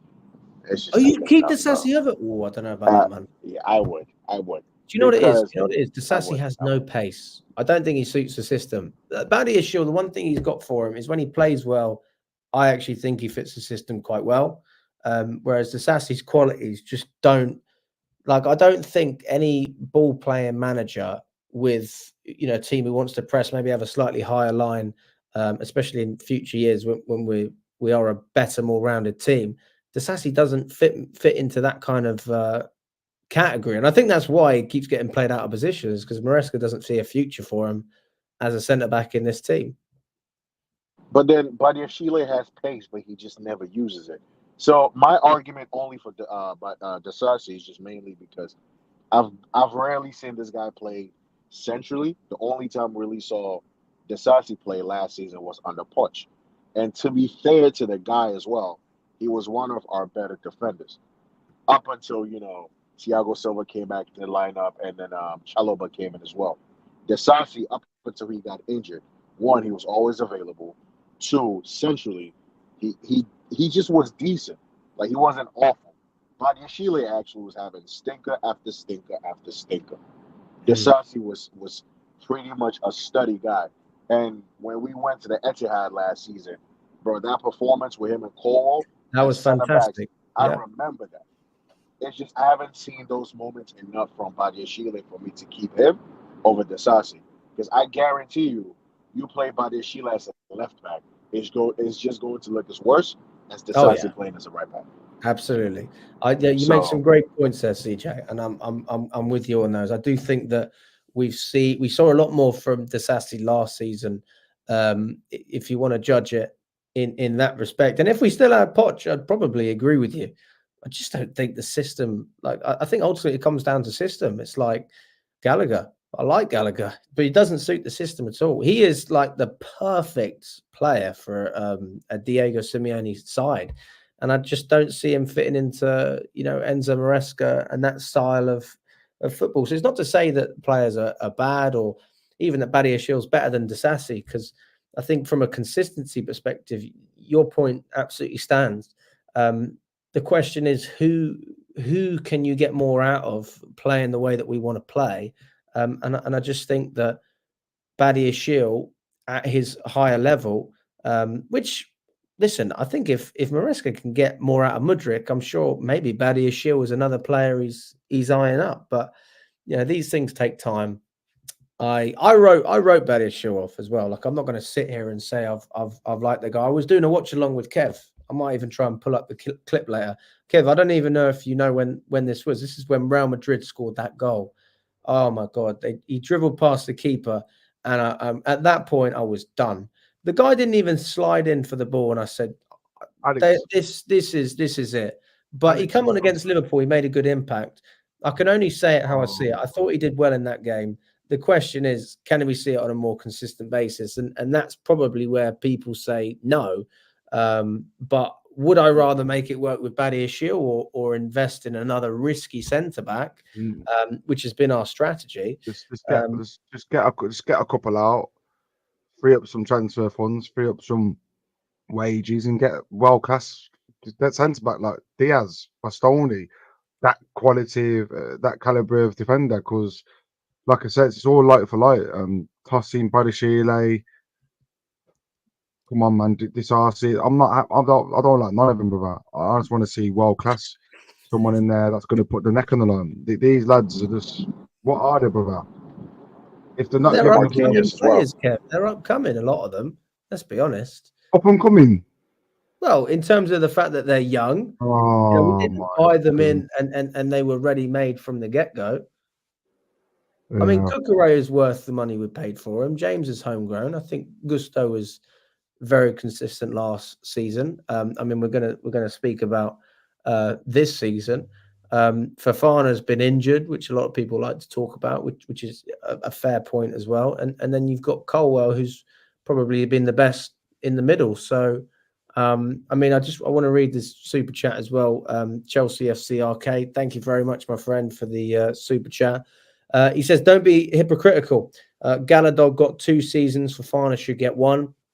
Get rid of others that Colwill and Fofana. I like Diamande. He reminds me of Vidic. Does anyone have a reaction to that super chat? What Diamande reminds me of Village. I'd probably suggest you start smoking that weed, bruv. Or start smoking something, bruv, because Village to Diamande, total different defenders. Village is more of a positional defender that puts his head on the line, and Diamande's just rapid. Diamande is more like a William Gallas. He's that quick. He can get across the ground quick. He reads the game well, strong in the air. But you can't compare him to Village, mate. You're looking at Village wasn't that quick, but he didn't have to be quick because he was that positionally aware that he'd make up for it upstairs. So I don't think that that comparison's correct, to be fair, mate. I mean, Yusuf, what do you think about that? Do you think that Fofana needs more time, especially when you look at that point? Gallagher, a couple of seasons. I mean, to be fair, when he says a couple of seasons, I'm trying to think. Yeah, actually, he did get 2 seasons, didn't he? I mean, do you think Fofana deserves more time? Yeah, I actually think he does deserve more time because, it's really unfortunate with his injuries, but let's be realistic. When we signed him, we did know he did have a bad injury record with his knee at Leicester, didn't we? So we really should have done our homework on him. But we went and signed him. He got 2 really bad knee injuries. And yeah, he was out of the whole of last season. He started playing this season. And I think everyone knows, we have had, I don't think you all know this, but I think Chelsea have actually had the least injuries this season in the Premier League. So, and that's put a surprise because that's probably made it look like that Pochettino's training methods were probably the problem last season why we've got so many injuries. So, I mean, yeah, I actually do think Wesley Fofana should get more time. I don't think you remember, but when at the Barrow game, at the interview I had with you, I actually said that I think Tosin would be a better option. But I've been saying that as well. So, but I mean, Tosin's not been great. Let's be honest. Recently he hasn't been great. So I understand why he's been playing for Fofana. So yeah, I mean, it would be nice to see Tosin get more chances, and we'll probably see that later on in the season. I think we got a little message for you as well, Kev, about Fofana. You're saying that we don't have players putting their body on the line. Chelsea FCRK, he says, look at his challenges. He goes all in, which I think is a response to what you were saying.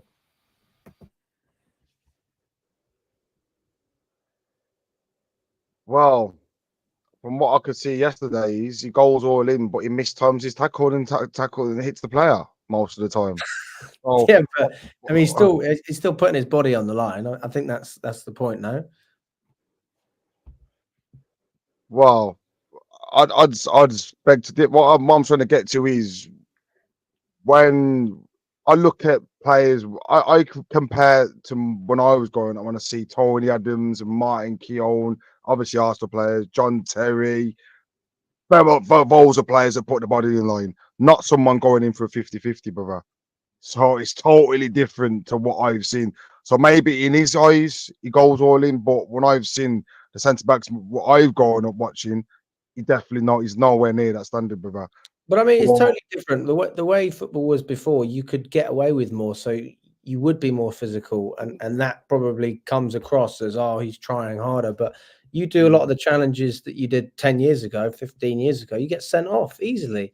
Not I think it's not difficult for tackling, but defenders just going in, just when the ball comes over and there's time and a tackle, well, or say if there's a goal line clearance, timing it perfectly, or say if there's where you're going to put your head in, where you need to where you don't want to put your head in, putting your head there.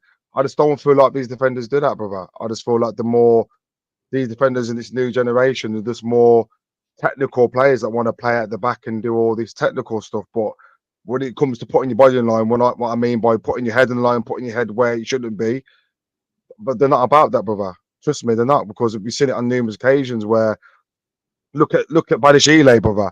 Do you think the JT or anyone of that era would have let that goal going against Real Madrid just literally roll into that net, brother? No, So this is what I'm getting to, brother. These players don't put the bodies on the line, bro. You know what I'm saying? They're too pretty, bro. Too pretty. Guys, does anyone have anything they want to say regarding a big up for the super chat as well? I appreciate the super chat, Chelsea FC RK. Before we move on, does anyone have anything they want to say regarding Fofana, or I'm going to move on? Yeah, I think Fofana, give him one more, like this season, give him next season as well. If he doesn't turn up, cut your losses and keep him moving. I'm sure we can flip him up to Arsenal anyway, so it ain't even a problem. Fair enough. Does anyone else have anything they want to say? Oh, Kev, he's come back for more. Vidic was nothing until 27. The guy is 20 years old. Loon. Vidic was nothing until 27. This guy is 20 years old. Oh. Right, if he's comparing Vidic to Vidic to do Monday, brother, he needs to do his homework, bro. He's 23. He's 23. But I see what his point is. His point is that Fofana's obviously a young player. I mean, do you think there's anything to that, Kev? So I would move on, but comparing Vidic to who? Fofana? I don't know. I'm just. I just don't even want to answer the question, brother. There's no. What's the point of even answering the question, bro? If he's comparing Vidic to Fofana, bro, he needs to go to bed, bro. It's past his bedtime. That was like Jacob yesterday when Jacob was telling me Sanchez is not a problem. I was like, "What are you talking about, man?" And he was like, "No." And to be fair, he did talk about Fofana, which is a valid point. But we can't sit here and say that Sanchez has been great either. I was like, Jesus Christ. I think I said the same thing to him. I said, go to bed. Need to go to sleep, but it's past the bedtime, man. Seriously. Well, listen, I mean, everyone's entitled to their opinion. Chelsea FC Arcade, thank you for the super chat as well. We're going to move on to another player who, he's had some really good moments for Chelsea, especially last season. I felt like the cover that we had for Reece James was absolutely fantastic, and I really felt like we could count on Malagusto under Pochettino. But this season it's a new type of position he's been asked to play, inverting a little bit more in the midfield as opposed to running down the flanks. I mean, I want to start with Zach. He's left. Oh, we had a guy called Zach, but he's gone now. So we'll start with you, Yusuf. I mean, what did you make of Gusto's performance? I'm actually going to quickly nip off. I'll be back in a minute. I'm just going to toilet. Yusuf, if you want to start, and then CJ, you can continue from there. Okay. All right. Yeah. So, if I'm honest, I think that Malo Gusto, yeah, he was much better last season. This season, he really has dropped off in that inverted midfield role that he's been asked to play. I honestly think that Cucurella does that much better. So I think you just allow Cucurella to keep doing that role because we've shown, well, he has shown that he can do it. And Malo Gusto, he's tried to do it at times. It's come off sometimes, but not all the time. So I would just let Cucurella do that and just let Gusto. If Gusto's ever going to play, and let's hope that Reece James doesn't get injured again, but let's say he does, and then Gusto gets his chance to play right back, I think he just has to play it normally. Yeah, that's what I think. See, for Gusto, it's been very interesting to see this guy's performances this season. It's almost like when he went away for like the summer break, we got sent a clone because that's not the Gusto we've seen all of last season. The guy's levels have really dropped, and I guess it's really not helping that you have a manager trying to play you in a whole different type of role, which requires you to have a different type of skill set. And, that role is just meant for people who have a certain level of intelligence. Like Cucurella can play that role. I mean, we've seen him in Vega to an extent play that role to a better degree. And Gusto is just lacking on all fronts. There was one time in that game where a simple pass to Noni on the run could have had Noni, isolated with a fullback. And Gusto still played it to Mazraoui. And that just summed up his whole season for me. I think if anything, he probably should just be more of a, conventional fullback because I just don't think he's doing really well in this inverted role.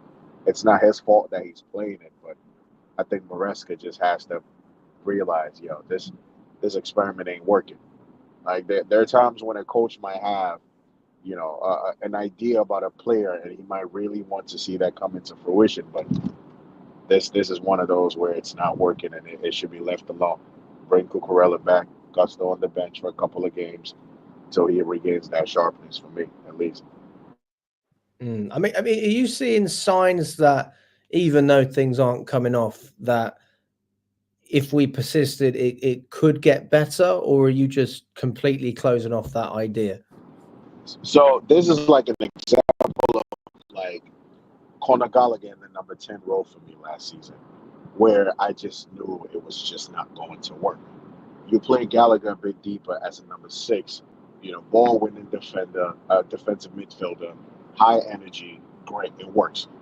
But Gusto for me in that role just doesn't look like he's built for it. It's just the speed of thought, the execution, the quickness, all of that is missing. And some of these things, even though you can be taught, you just have to innately have it. If you don't have it, you just can't do it. And he just does not have it. So I'd rather see, Palmer in that role, Caicedo in that role, because at least I know these two guys can give me something going forward. Centrally, Gusto is just not in. And Cucurella, Gusto is just not in. So I don't want to see that experiment. I want that shit thrown in the bin, really. Yeah. Tyrone, I mean, where do you stand on Gusto? I think in terms of Gusto, he's had a difficult couple of games recently. I think that's something that definitely needs to be worked on. I don't think asking him to do the role where he's more advanced, he's playing somewhere close to like an additional 10, really helps him because he's not really the greatest asset in that aspect. But at the same time, you were talking about Reece James, for example, I can understand why he's the one that's being selected, because obviously you don't want to be asking James to be pushing up and all that, but it's simply not working. So I think in terms of the approach, it may be best to perhaps have him be more inverted, or rather than being the one that's being more advanced, as we were seeing before. But I do think that he's been having a difficult couple of games in terms of the demand. When he was playing on the left, it wasn't really the greatest. He was trying stuff, but even then it wasn't the greatest. I don't really think that he's necessarily that type of player. He doesn't offer you a lot in terms of being a goal threat as well. So I don't think it's really an asset or an approach to really try with him, or at least not right now. He's still young though, so I can't really say that he may never be able to do that, but currently he's not that type of player.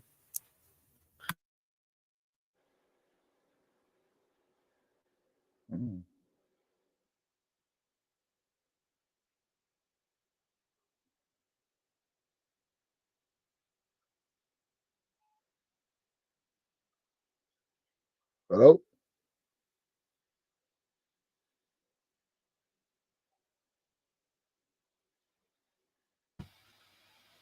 Hello? Alex, I think you're muted. Oh fuck it! Not again. This happened to me No, the bro. other stream as well. I was like, why is everyone ignoring me? And then I just kicked you out of the studio as well, John. And I thought, fucking hell, his connection's Hey, gone. that- He's that- not listening. What's was a going on? weird. He's just ignoring me. Yeah. And I was on you. What? Hey, that was an awkward. Yeah, my fucking time. connection. I was connection I is was up going to and- it's say, up and down. can you answer the question? But you probably didn't hear that, did you? No. No, I mean, I was just saying, what's your take on Gusto? Nowhere near as he was where he was last season. But yeah, like everyone's been saying, he's been asked to do a different role, and it's difficult. So you've got to give him the chances, but I think maybe.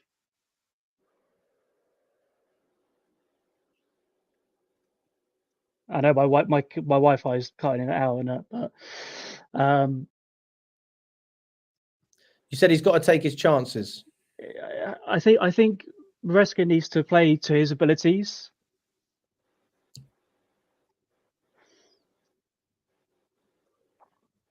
Oh, Wi-Fi's going.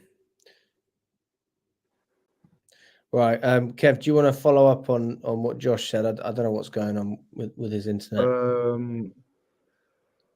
Gusto for me suited out better on the touchline out wide, naturally on the right side and not on the left. Last season, we've seen him at his best when he's overlapping down there and getting up and crossing balls and doing what he does. But in this inverted role, he doesn't keep the ball well enough to be playing in this set. Like when you're playing inverted, you have to be good at short passing. You have to be intricate, and you have to be able to keep the ball. And he's just not tick those boxes, unfortunately. So I feel like his talents are wasted in that role. Just that, like the gentleman said a bit ago, just play Cucurella there. Cucurella shines there. Cucurella shined there towards the back end of last season of the Pochettino in that inverted role. So just keep Cucurella on the left, inverted. Keep James on the right. Simple as that. Gusto is a. If you want to change it round, let's say, you put so say for instance you play what can I say now? So say if Cucurella was going to play far out on the left, you play Reece James. But say if Cucurella's play inverted, you play Gusto because Gusto will give you that balance out on the right hand side. So it's just balance. So when one comes in, the other one goes out. When one comes in, the other one goes out, and that's how it works. When you play Gusto and James, zero balance to that squad because they both want to come inside, and it's not the width of the pitch for the overlaps not there. When What you you seen say yesterday? they both want to come inside, do you mean because Gusto's inverted and then James is right-footed anyway, so he's not going to go Yeah, on left? you just hit the nail on the head. So if you play both of them, you want to see your wing backs overlapping and creating a space. So say if Madueke cuts inside, the left back will come round the back and give you that space. Sorry, you've seen it yesterday when Neto come inside, Cucurella kept him running in behind and making the space to get in, and it's just simple football tactics. So when you play both of them, you're nullifying yourself and you're shortening the pitch. So Gusto needs to play in his natural right back position and not this inverted stuff. I feel like he's definitely getting wasted there. Fair enough.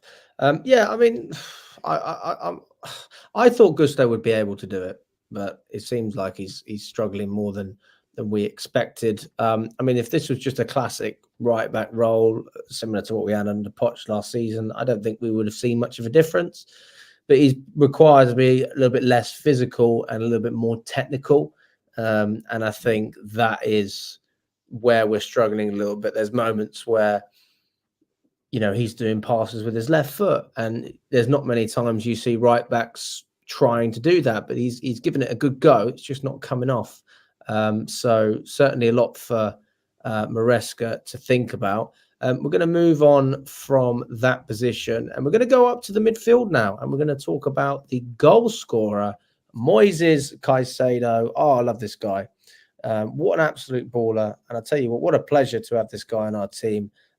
He has just been absolutely fantastic for us. And people are saying, listen, forget the price tag. He's worth every single penny. I mean, Kev, when he scored that goal yesterday, I mean, that the limbs in the away end, that is what it's all about. That's why we watch football. Yeah, I nearly died every time I see a goal like that. Because my breath, I got a short breath. So when I scream for like 30, 40 seconds, I'm like, I have to get like that. Wow, it was wow. All I can say is wow. Just if you, I literally could see it in my head in slow mo, just the ball come over and just whack the ball, the net just rippling in and limbs. Yeah, it was just amazing goal, great technique. But not only that, not only the goal, he absolutely bossed that midfield, and it's not about him making passes or doing the normal things midfielders do.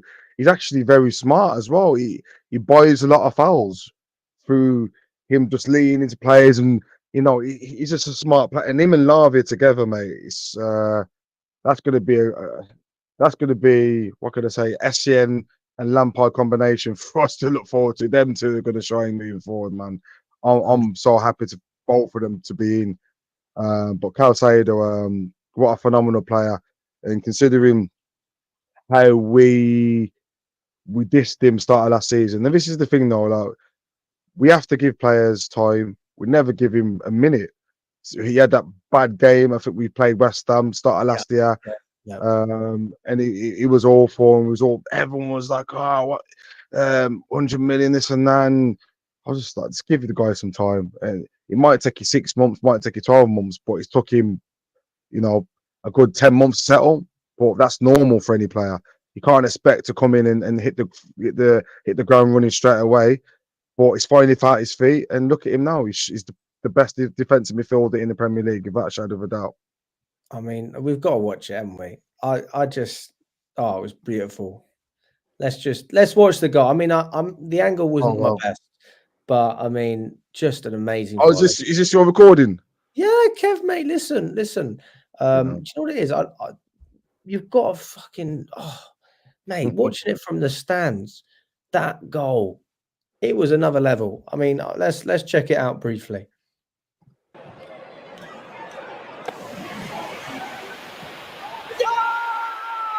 Wow.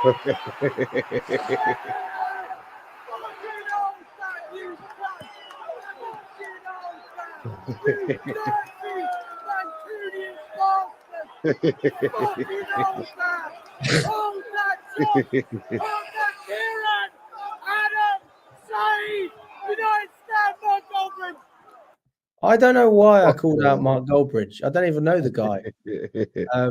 But hey, run it back again. Just run it back again, bro. You want another one?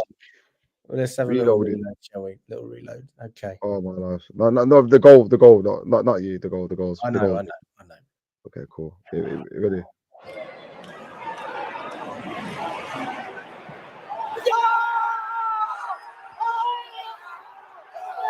Absolute techers. That is some techers, man. That is That some was brilliant, techers. wasn't it? It was Brilliant. lovely. Not my Brilliant. finest look, I'll be honest. Maybe we'll get that off the screen. But yeah, I mean, that was just fantastic. I tell you what, I've said, listen, guys, players like Caicedo, that's why I'm not that bothered if Enzo doesn't start, because I know Caicedo's not going to score a lot of goals, but he's got a couple of seasons in him. And to be honest, it's not a lot different to Enzo Fernandez anyway. I think you're probably missing out on maybe 5 goals a season not playing Enzo if you was to compare Caicedo, but he's able to pick a pass. He's able to score a banger like that. I mean, what did you make of his performance, Tyro? Yeah. He was the man of the match for me in terms of winning back the ball. What he did overall, because what he was doing in that midfield, it really highlighted why he's more into his game. He feels more comfortable having Lavia beside him, and he just touched on the fact that even though in terms of what Enzo Fernandez could bring offensively, having someone that you can trust to be a ball winning midfielder, I wouldn't say he's a replacement for Kante in terms of that, but he, based on how he performed yesterday, it reminded me of one thing that we love about Kante, being able to win back the ball, dropping deep, winning back the ball, and the fact that he was able to move the ball forward as well. That was a thing that I would say is very positive, and one of the reasons why a lot of people can say that despite the heavy fee that is on his back, he's actually starting to come into his own, and he's trying to prove why he was actually signed. Yeah, I mean, do you think when people? I mean, I say people. I mean, I've given the Kante comparison. To be honest with you, I don't even think it's a bad comparison, because since Kante, we've never had a player who can do anything like what he did. But Caicedo's the closest player. Please don't though. Please don't compare to Kante, please. Of course I can. He plays in the same position. He does the same things. Nah, but he's not Kante, bro. I never said he's Kante. That's why I'm comparing him to him. There's no comparison. There's no comparison. There's no words in comparison. my mouth. I did not say that Caicedo is better than Kante. No, I never said that. He said that he compared him to him. Well, yeah, because he plays. Of course, I'm going to compare him. That's what you do, isn't it? But there's no comparison. There is a comparison. They play in the same position. They're similar types of players, but they have different qualities. Kante is like freaking in another planet. Yeah, he is in another planet. Absolutely. He was. No, I'm not disrespecting Caicedo, but I don't think we'll see another Kante ever again. He was that good, bro. He was that good, bro. Under Conte, he was another level, definitely. He wasn't. But Caicedo in his own right, mate. But Caicedo, we say this. I mean, Kante defensively, it's almost like I'm trying to compare him to a player like when you got a player. Let's just say Mudryk, whatever.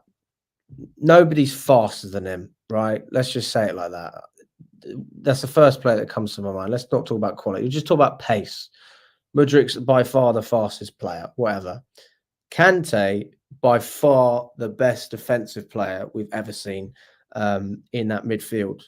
We don't compare Caicedo's defensive ability to Kante, although it's bloody good. He's won the ball more times on the pitch than any other player in the Premier League, which I said at the beginning of the video is such an impressive feat, considering we dominate possession the majority of the times. But where I compare him to Kante is for that reason, but also the idea that actually we've got a complete midfielder who I think is a good passer. I think he has a little bit more to his game than Kante, who just specialises in that one aspect of defending. But I see a very all-round midfielder with Caicedo, who doesn't just win the ball back. He doesn't just win 50-50s. He creates, he bloody scores. He's got a massive engine as well, happy to run all over the pitch. So I'm not, don't tell me that I'm certainly not saying he's better than Kante, but the comparison is fair. It is fair, because that's the last player we had in that position who could do anything similar to what Caicedo's doing. So it's only right that I look at Caicedo and say, well, you know, I'm not saying you are Kante, but I'm getting a few throwbacks. I'm sure Kante's statistics in terms of winning the ball back were higher than Caicedo's, but Caicedo's the best in the league at it right now, just like Kante. I have a question to ask. Wouldn't you say that well, because he himself came out and said that he tries to base his game off Kante as well. But based on the way that he performed against United, wouldn't you say that he's just in between a Kante and a Kovacic? Yeah, that's a very, very good comparison, especially when you look at the goal as well. I mean, that's the kind of goal Kovacic would have scored for us. Yeah, he scored. It's actually it's actually a replica to the. I don't remember who he scored. I think the first goal he ever scored for us, Kovacic. I think it was like that, the edge of the box and all of that as well. Liverpool against Liverpool. Yeah. Oh man, that was unbelievable. Yeah, Kovacic though, I don't think there's a better. Or there's not Just a many better dribbler. No, he's dribbling and getting out of tight spaces and bringing that ball from the defense into the midfield. I don't think there's a better midfielder than Caicedo. I don't think he can do that, but I can see where you're coming from. But Caicedo is a unique midfielder. He's smarter than I think we underestimate how smart he really is, because, like I said, he buys a lot of fouls. But yeah, I think there's a lot more to come from him. How old is he? 23? Still very young, mate. Yeah, 23 years old. So, and we've got him on a long contract. He's only going to grow and grow and grow. I just feel like him and Lavia together, they're going to be something special. Which you'll probably move on to Lavia next. Yeah. In fact, let's get straight on to Lavia, because otherwise we're going to be here all night. CJ, I mean, what's your thoughts on Lavia? Where do you stand? I think Lavia, since he's come back into the team, he definitely has given us a really good balance defensively. I think in this game, he did what he needed to do. I just think overall in this game, everybody just looked like shit, bar Lavia and doing his thing, winning tackles, blocking some of these attempts, interceptions. I just think this guy's a very good player for us, and him and Caicedo, long term, if they just keep building on that consistency in those minutes, I think we're going to be good. Enzo definitely ain't coming back into this team because Lavia is definitely taking that spot now. So all we got to do is keep him fit. I mean, I think he had an okay game. Lavia against Liverpool, we saw like a much better performance, I guess, than against United, but it's still better than nothing. So I think Lavia was all right. Fair enough. Yusuf? Yeah, I think Lavia was actually very good. When we signed him, I definitely knew that we were getting a proper, like you could say, defensive midfielder here. Obviously, we've got Caicedo as well, and well, I'm going to mention this. We technically stole them both off Liverpool, and I'm very happy that we have, because we've got two very good midfielders here. For I don't know how long their contracts are, but with the way we're doing business, it's probably for a maximum or minimum 10 years, because the way we've been doing They're on the right sentence, basically, mate.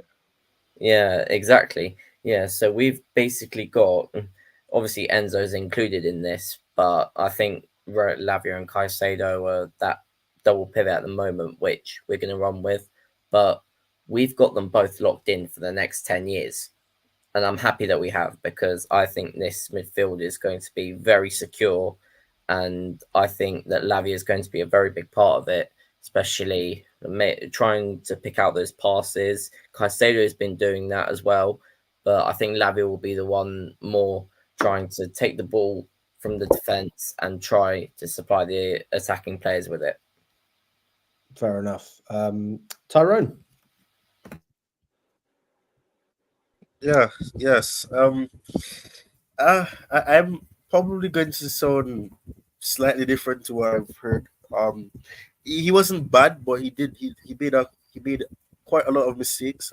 He gave the ball away quite a number of times, but otherwise he him him as well as Caicedo, they would have shielded the defense, the back four, well, as much as they could. The only instances when, especially when I reflect on the match, that United were really more of a threat when they were playing the ball wide and they tried to attack from the wide. Essentially, they had an issue in terms of getting past Caicedo and Lavia. But Lavia, I mean, he had somewhat of an off game in my opinion, especially in the first half. The second half, it was slightly better. But I can't be too critical on him. He's been excellent otherwise, and he's still not up to 90 minutes of fitness just yet. So I won't be too harsh, but yeah, he did his job reasonably well. That it was just the distribution that was kind of off, in my opinion. Fair enough. We're going to move straight on to Madueke, Kev. I hope you don't mind. But yeah, I mean, Kev, listen, what do you think about Madueke? Because I've read a couple of comments as well earlier in the stream saying that, he's been poor or underperforming for a number of games now. When do we call it out? And when does Maresca drop him? Because he seems to be one of Maresca's favoured players week in, week out. I said this weeks ago, bro. I said this weeks ago. I said that he just frustrates me, bro. Like, he'll get the ball in and around the box. He'll run straight into a player, or he'll just cross the ball and it'll hit the first man, or he'll take a shot and it's weak. I don't think he's actually had a good performance since that Wolves game, and I'm like, he's probably had a couple good ones, but nothing to say. Oh wow, you can see what he's going to do when he gets that ball. He'll cut inside, and it's just like he doesn't know what he's going to do. He'll just run into danger. I just don't know what he is, man. What if we're going to sit here and slate Mudryk? You got to give Madueke the same. What's the word I'm looking for? The same abuse, let's say, because Madueke he's not turned up. He's not turned up at all the last few weeks, and the wing situation, Neto is obviously very clear at the moment. On that right, it's up for grabs. I feel like push Palmer put Neto on the left and put Palmer on the right, and maybe play Nkunku for the middle. I think we need a little bit of a change there, because Nani Madueke is not been good the last few games. You've got to be real with it. He's just been the same old. You just know what he's going to do. It wasn't Palmer's best game either, to be fair. So maybe that change could make things a little bit easier for Palmer as well. And not to mention, it'd be nice to see Nkunku getting some minutes within this team.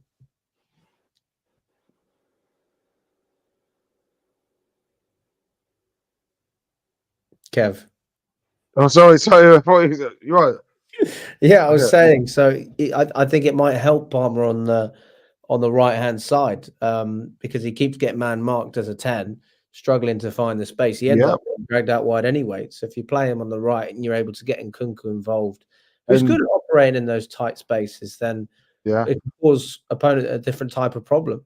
I feel like Palmer's better on the wing. I don't know why. I think he actually is. And against United, when he scored that hat-trick, he played off the right-hand side. Against Everton, when he had 4 goals, he played off the right side, because he can drift into those positions to take players in, and then we can drift back out to take players out. Because if it's a bit like, if you man mark a player, you tell them to go out wide, because you're then taking a couple of players or a player out to the centre, so another player can come and occupy that space. So I feel like Madueke needs to be dropped. There's no ifs or buts, man. Like this guy has done the same shit for the last few games, bro. Okay, he scored against Forest, I think he did actually. So I don't want to get too heavy on him, but it's just not good enough, bro. It's not good enough, man. And Palm on the right and Nkunku behind Jackson maybe, and Neto on the left. So let's go with that against Arsenal, because I feel like Nkunku hasn't really had the opportunity. Nkunku's best position is in the cam. So maybe change it round and see what happens then. CJ. What do you think about Madueke, CJ?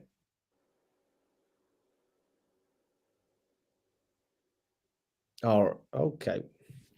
Let's go with you, Yusuf. Yeah, my connection sucks. Back? Oh, are you back, CJ? Yeah, my connection right now is We'll come bad, back but to I'll you, come back CJ. to All right? Madueke in a second if you guys can hear me. We'll come back to you. All right. Yusuf, Yeah, come back to me because I'm driving in like a dead big up to CJ as well in the desert, still staying on stream.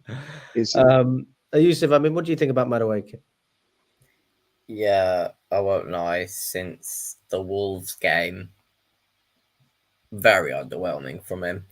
He had that goal against Forest, and I'll give him praise for that. But there's this thing with Madueke that I think Sancho needs to learn a bit of this. Like, Madueke's selfish, and I think we've seen that. But when there's opportunities for like to pass and think of the team, he doesn't do that. Recently, he has been doing it, which I do rate, but near like last season, especially a little bit. But yeah, sometimes more times than not, Madueke is going to shoot himself and be selfish. So yeah, I wasn't really going to disagree with Kev's idea of Neto on the left, Palmer on the right, and Kunku at cam and Jackson up top. I actually think that would be a very good combination to see against Arsenal. And yeah, Madueke needs to be dropped. I do agree. And yeah. I just don't feel like he's going to be dropped, though. I just really don't. Yeah, it's like I don't know if you've seen a few clips, but like Enzo Maresca and Madueke in training are like you can see there's something there. So like yeah, I agree with you. I don't think he's going to be dropped, but I think he should do like how Sanchez I think needs to be dropped, but I don't think he will be. Right, guys. We're gonna move on from Madueke. I mean, CJ, listen, if you want to touch on him, you can. But I just think that can you guys hear me now? I can hear you. Do you want to quickly touch on Madueke, and then we'll go to Neto? Why don't you speak about both, CJ? I want to hear what you have to say about both. I mean, how would you compare the game that Neto had if you compared him to Madueke? I think when it comes to like decision making, when you look at Neto and Madueke, I think Neto just has better decision making over Madueke at times, and I honestly think Noni has kind of been coasting through a lot of these games, like recently since he scored against Forest. I think his performances really have been a lot more down than up, if anything. And I do want to see Neto in that position. I want to see the balance between Neto, Palmer, and Sancho, for example, because it's not like Noni hasn't really gotten a lot of opportunities. He's gotten a few games back to back to back to back, and it's just not been good enough. Neto, on the other hand, looks like he's really fighting to be a permanent on that team sheet, and that's what you want from your squad, right? You want the guys in the team B to really be. Neto right now has taken a lot more of his opportunities than Noni. So I think Noni, like Gusto, got to hold bench for a couple of games. I think it's just fair if we're going to go based on if you're. I think being out of the starting 11 might bring back the hunger in Madueke. So that's what I think. Fair enough. Fair enough. I mean, Tyrone, what did you make of Neto? I think he was probably our best attacker on the pitch. What works with him that didn't work with Madueke, and why are we speaking about Madueke in a way that we had some really good times at the beginning of the season, got a hat trick against Wolves. Why is it now that the tables have turned?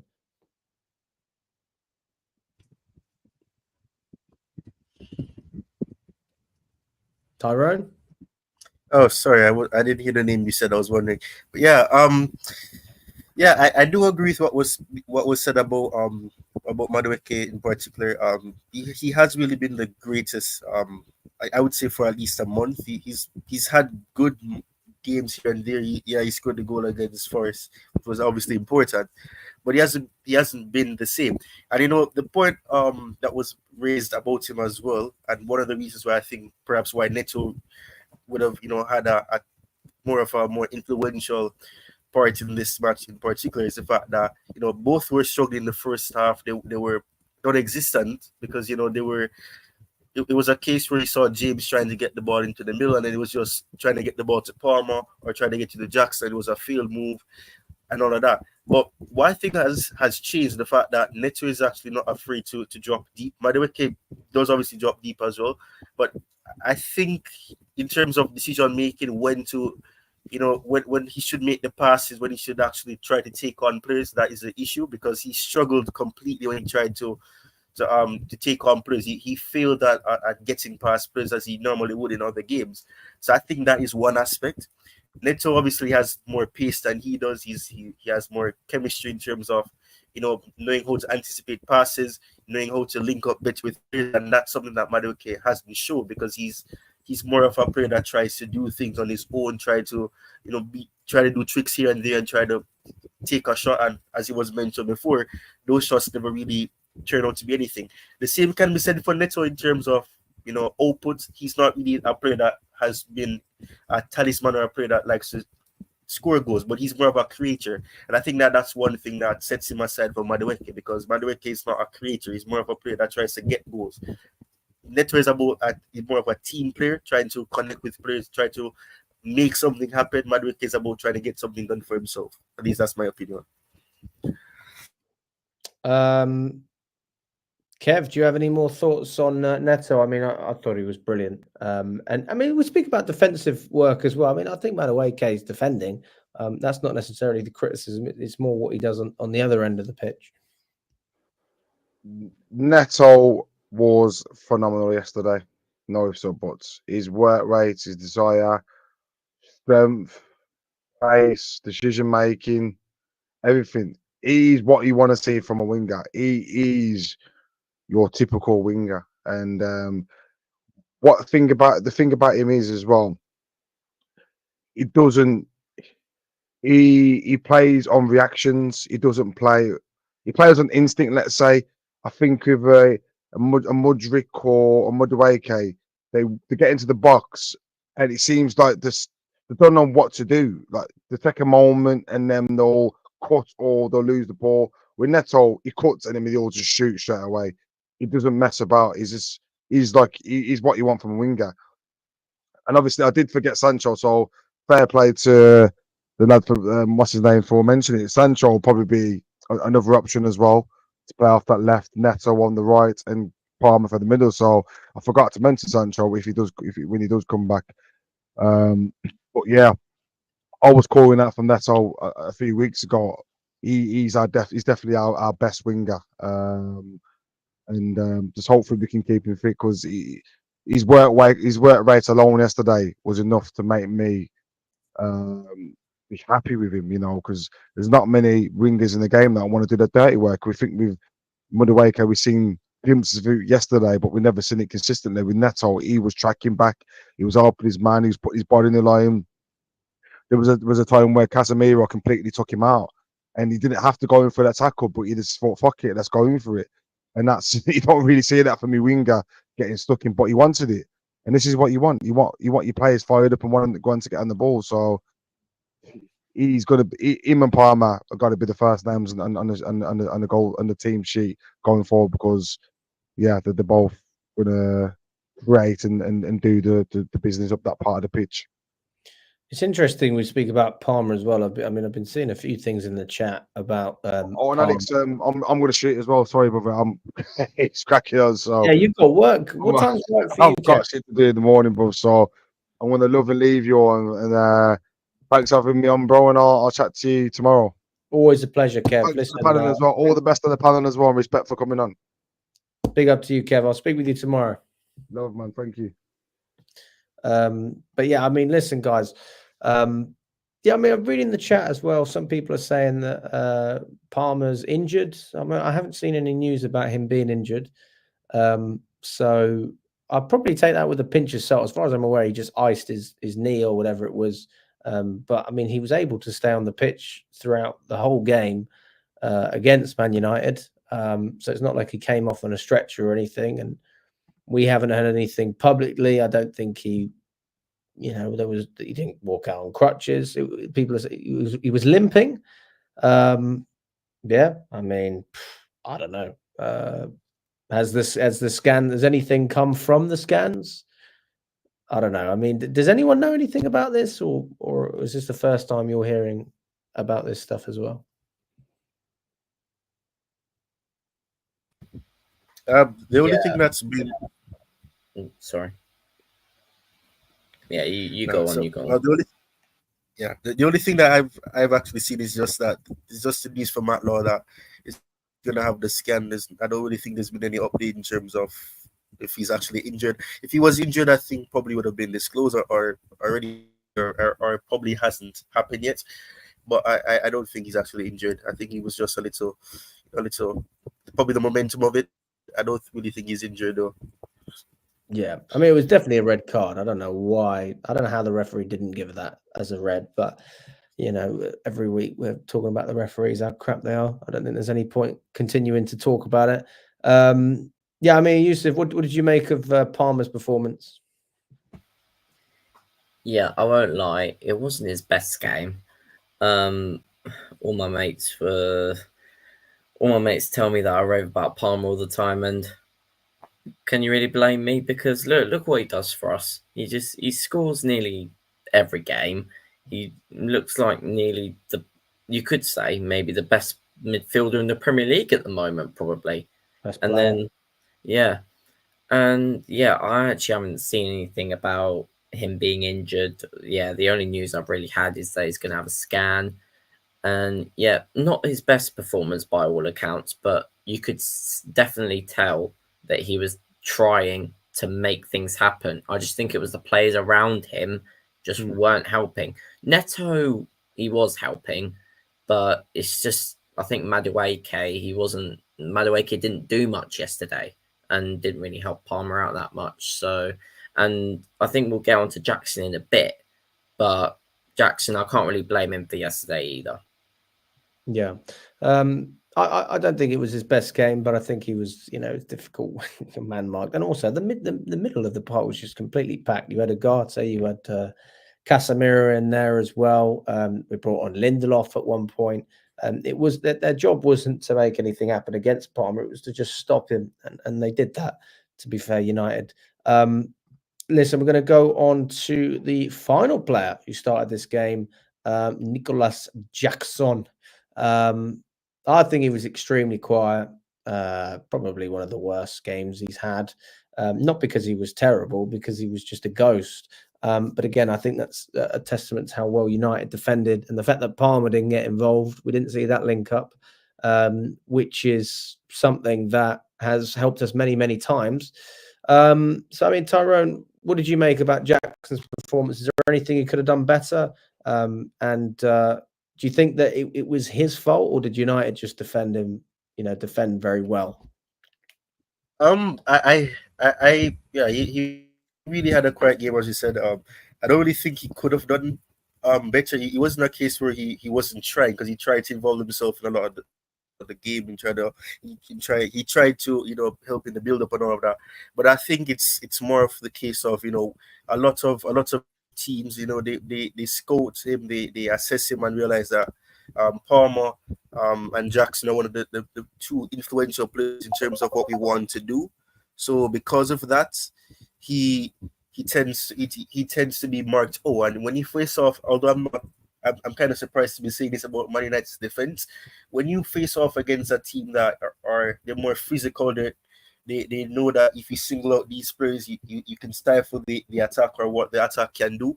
They will always target him, and that is what they aim to do. Cole Palmer's found ways to try to maneuver out of that, doing tricks and getting past players.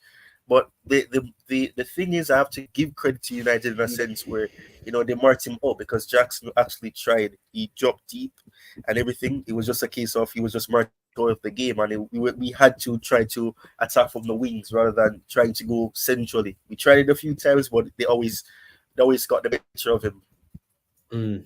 Yusuf, what's your take on it? Yeah, I was just saying before, I can't really blame him I can't really blame Jackson for yesterday. I could see that he was trying to drop deep and try and get involved. There were a few occasions where I think he could have like made a run to go through on goal, but the pass wasn't really played to him in those occasions.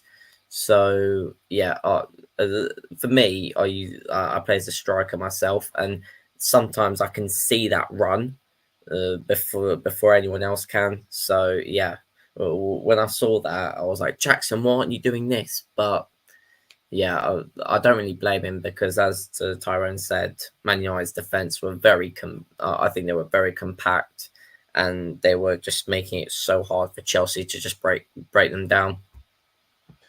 Yeah, I think it's a good assessment from both of you. To be fair, yeah, Jackson was a ghost. He was nowhere to be seen. I'm not even going to sit here and say the guy deserves, and it wasn't great, was he?